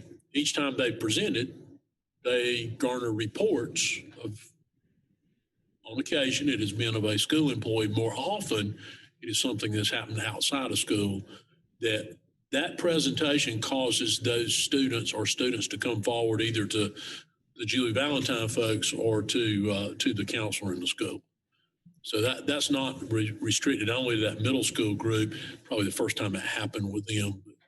But that's been a phenomenon we've noticed for probably ever since we've been using Julie Valentine Center. And we use them in partnership a tremendous amount, including with, they partner with us to do training for employees.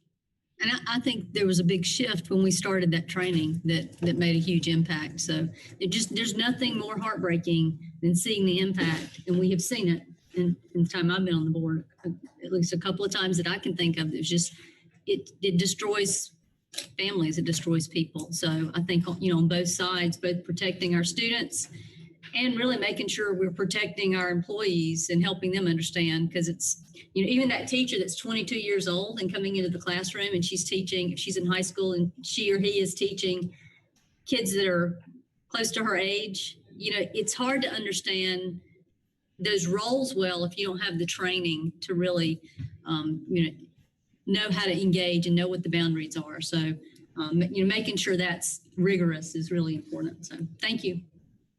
Thank you, Ms. Morris-Affair. Dr. Ball O'Connor. Yes, I just, I want to say that these questions are also intended to reveal what we do not track. So part of what I would expect in the answer next month is these are good questions that we aren't tracking currently, and we will track those in the future. Because I think that, if I were to ask how many instances are there for people who were allowed to resign versus were terminated, I've never seen that. I'd like to know it. I'm not sure what it would look like, but my guess is that most of the time they resign. That's been my experience.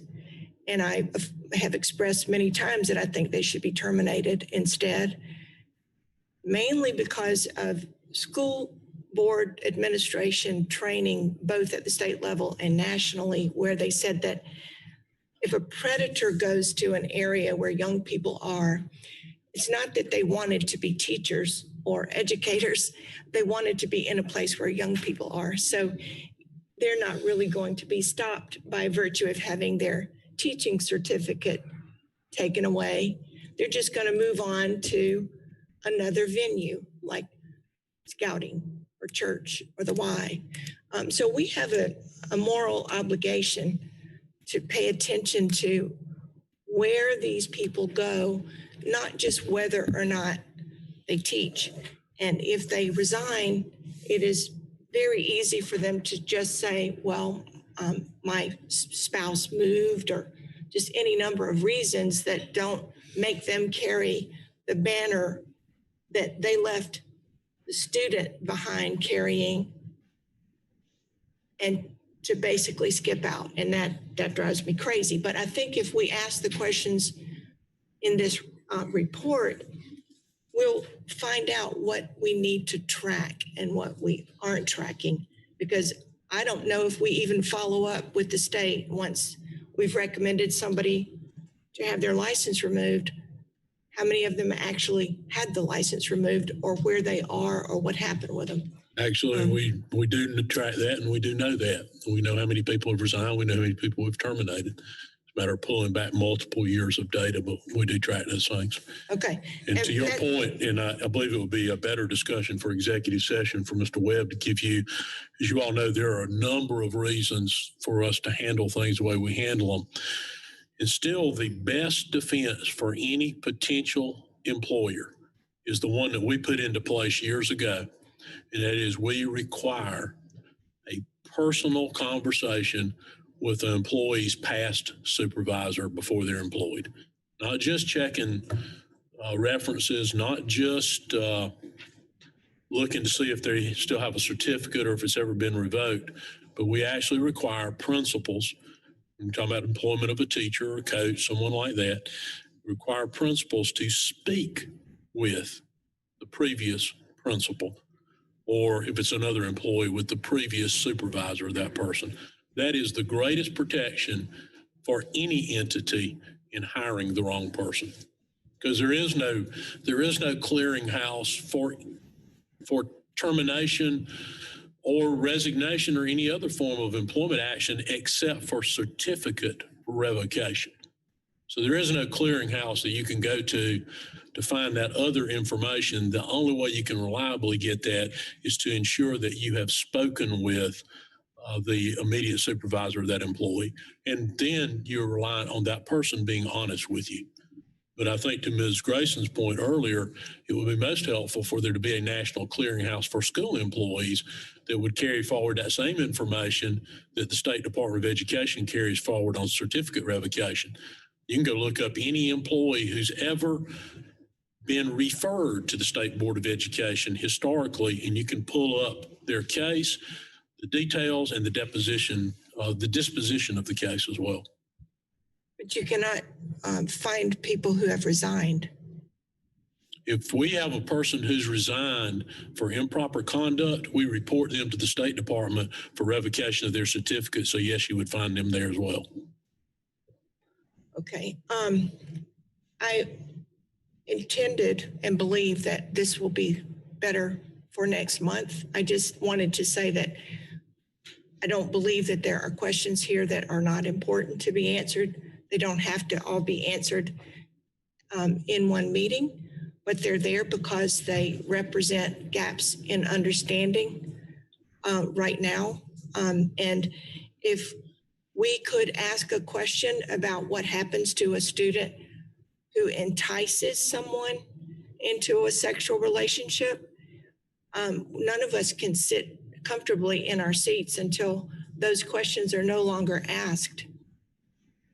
So the more we talk about this, the more people will understand that that is a complete misunderstanding of how these relationships occur, what the power differences are, and what our role and obligation is to protect students of any age in our care from this happening. And it does not matter whether someone might define them as willing. They are not capable of consent legally. To be perfectly clear, the administration has no confusion about that. It's clear under the law. I know that. That there can be no consensual relationship, even though in the state of South Carolina, I believe the age of consent remains 16 years of age. But there can be no consent between a school district employee and a current student, regardless of the age of either of the two participants. Just to be clear, you guys have helped me understand that all of the ins and outs of the legal aspects of that for a long time. I'm just simply using it as an example that there are many people in the world and in the community we live in who still misunderstand. And Certainly. every time we talk about it and shed light on what is hidden, we make it less likely to happen. So, thank you. Thank you, Dr. O'Connor, and thank you, administration. If there are any additional questions that you will, I'm sorry, Mr. Southard. Just one for the administration. Are y'all going to include or discuss or name or mention a male teacher and a male student, or a female teacher and a female student? Thank you. All right, Mr. Southard, we will take note. I would like to make a recommendation that that our chairman of the board either set up a committee to look at this question. This question is overwhelming. It's an area that we all agree needs to be addressed in more detail, maybe as we talk with each other and as we dialogue and do additional research, that we can come up with a sustainable system, because this is a problem that probably is not going away anytime soon. So I would like to suggest that our chairman of the board either establishes a committee to work with this and come up with questions for the administration in manageable parts. And that being said, any questions that you may have, we would like for you to submit those questions to the administration for our CAL meeting with a hard deadline of 1 week prior to the October CAL. I appreciate your comments. I appreciate. Just a minute. Mr. Sailors. Can you offer clarification on the timeline and the charge that would be associated with this new committee? Because hypothetically, almost half of us won't be here after November. So I would think it would be in good prudence that you can set together the mechanisms of the committee, but you might want to wait till after November before you actually populate the committee. Does that make sense? Just an opinion. Madam Chairman, you have heard that suggestion from Mr. Sailors, and so I am giving that to the chairman of the board. Take everything into consideration. Thank you, Madam Chairman. And our executive board will discuss it. All right. So at this point in time, I will turn this back over, and let me repeat that if you have any additional questions, we would like for those to be into the administration 1 week prior to the October CAL. I would now like to turn this back over to the chairman of the board, Ms. Linda Leventis-Wells. Thank you very much, everyone. Thank you, Ms. Morrison-Fair. Excellent job. Thank you so much for completing the administration area. We will now proceed to Buildings and Grounds 3.01 Facilities Project Report. Dr. Royster. Thank you, Ms. Leventis-Wells. I believe Colonel Carlin's here. There he is. Answer any question you might have. Mr. Sailors. Thank you, Madam Chairman. Scott, Taylor's Elementary has the distinction in this list that's been provided to us as the only school that has both ADA work going on and roofing going on at the same time. What's the status on each of those, please?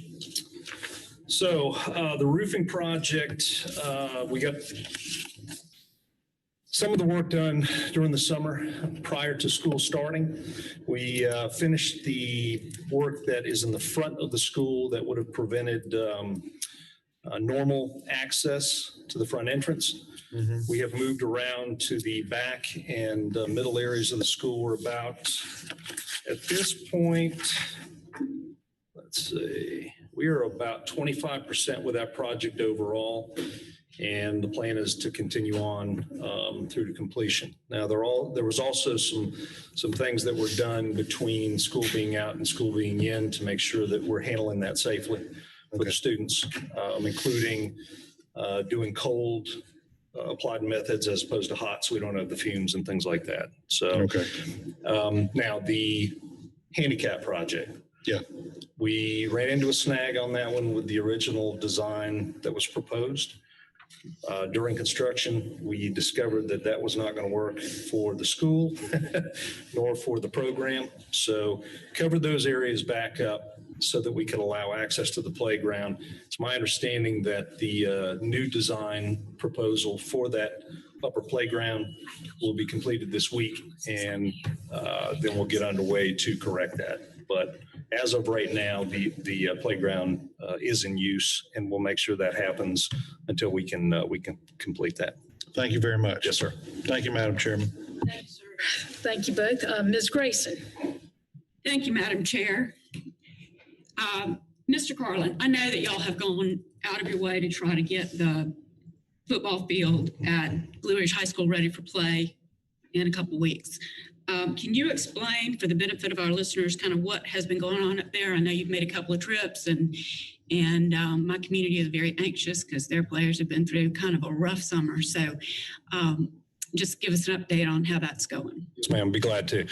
For the benefit of the board, just so everybody kind of understands the nature of the project, any football field, typically over time, will tend to be rutted, and because of play in certain areas of the field, you can get situations where you get ponding water and the drainage isn't as good as it was when the field was originally constructed. We had that situation up at Blue Ridge, and at Dr. Oyster's direction, we basically rebuilt the field this summer. Came in, took all the sod, the topsoil off, regraded it, put new sod in, which happened back on August 11th, which is growing in nicely. We unfortunately had some issues with the irrigation system. We had to go in and make some repairs. And so those have been made. We also have the contractor coming back, as a matter of fact, tomorrow to make some final touches, and then that field will be complete. The sod that was put in on the 11th, it's my understanding, and being out there and actually tugging on it, has rooted quite well. So I don't anticipate any problems with being able to begin the first game on the 25th, as Dr. Oyster said. And if necessary, we may do some additional items to make it presentable for that first game. Perfect. Thank you so much. Yes, ma'am. I appreciate it. That's all I have. Okay, Ms. Wells. Thank you. Woodmont High School roof, how old is that roof? I'm sorry, which The roof that school? we're replacing at Woodmont High School. At Woodmont. I was trying to remember how old when we opened Woodmont. I don't have that with me. So Probably 06. That sound right. yeah. So what's the expected lifespan of the roofs that we're replacing? I guess. Well, I can tell you that the roof at Taylor's Elementary School, we're replacing that. It's either I think it's the 15 or 16 year point, because it was put on. It was a kind of roof that I wouldn't put on today. It was a foam roof. I can't remember if Woodmont is the same. Let me see if I have that information with me. Well, and I think maybe to the point of you mentioning Taylor's, so one of my question. But normally it's somewhere between 10 years, if it's a single ply roof that's fairly thin, to 20 years. And in some cases you get beyond that depending on the type of roof. But the roofs that we're predominantly putting on, and we will be putting on here will be at least 20-year roofs. Okay. And so do we have a replacement schedule based primarily on age and the schedule? Or are we doing condition assessments so that we're Both. able to kind of see, can we expand, can we delay? Both. We're actually doing three things. We are taking into account the age and the warranty of the roof. And the type.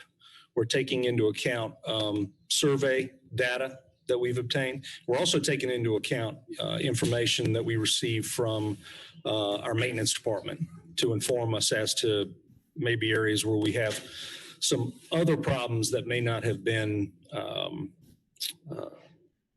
realized during the surveys or just as But what the we would leak, normally you don't know expect with about the it, roof. you can't see, but. Correct. Okay. All right, and I only ask that question because as we're moving forward in this consideration that we may be seeing a downturn in the economy and concerned about funding, I just didn't know that I'd ever heard how exactly in the MARS program, what the full evaluation was. And I know we proactively do a lot of roofing. Yes. Just wondered how that was being. We are primarily focusing, with the majority of our MARS is HVAC systems and roofing systems, supplemented by some of our other systems, fire alarm systems and things like that. As a matter of fact, we're trying to align those with our bigger projects, say at Summit. We're replacing that entire fire alarm system because it's time.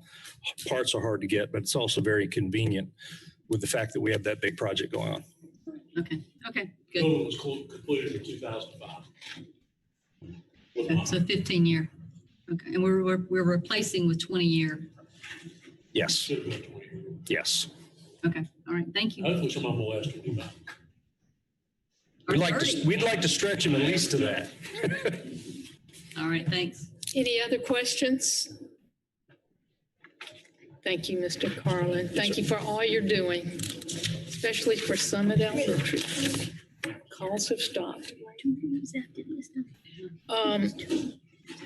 There's no further business. Well, Dr. Cristobal Connor may have a question for you. If it's Mr. Carlin. Mr. Carlin, would you mind just saying how things are going with construction at Fountain Inn?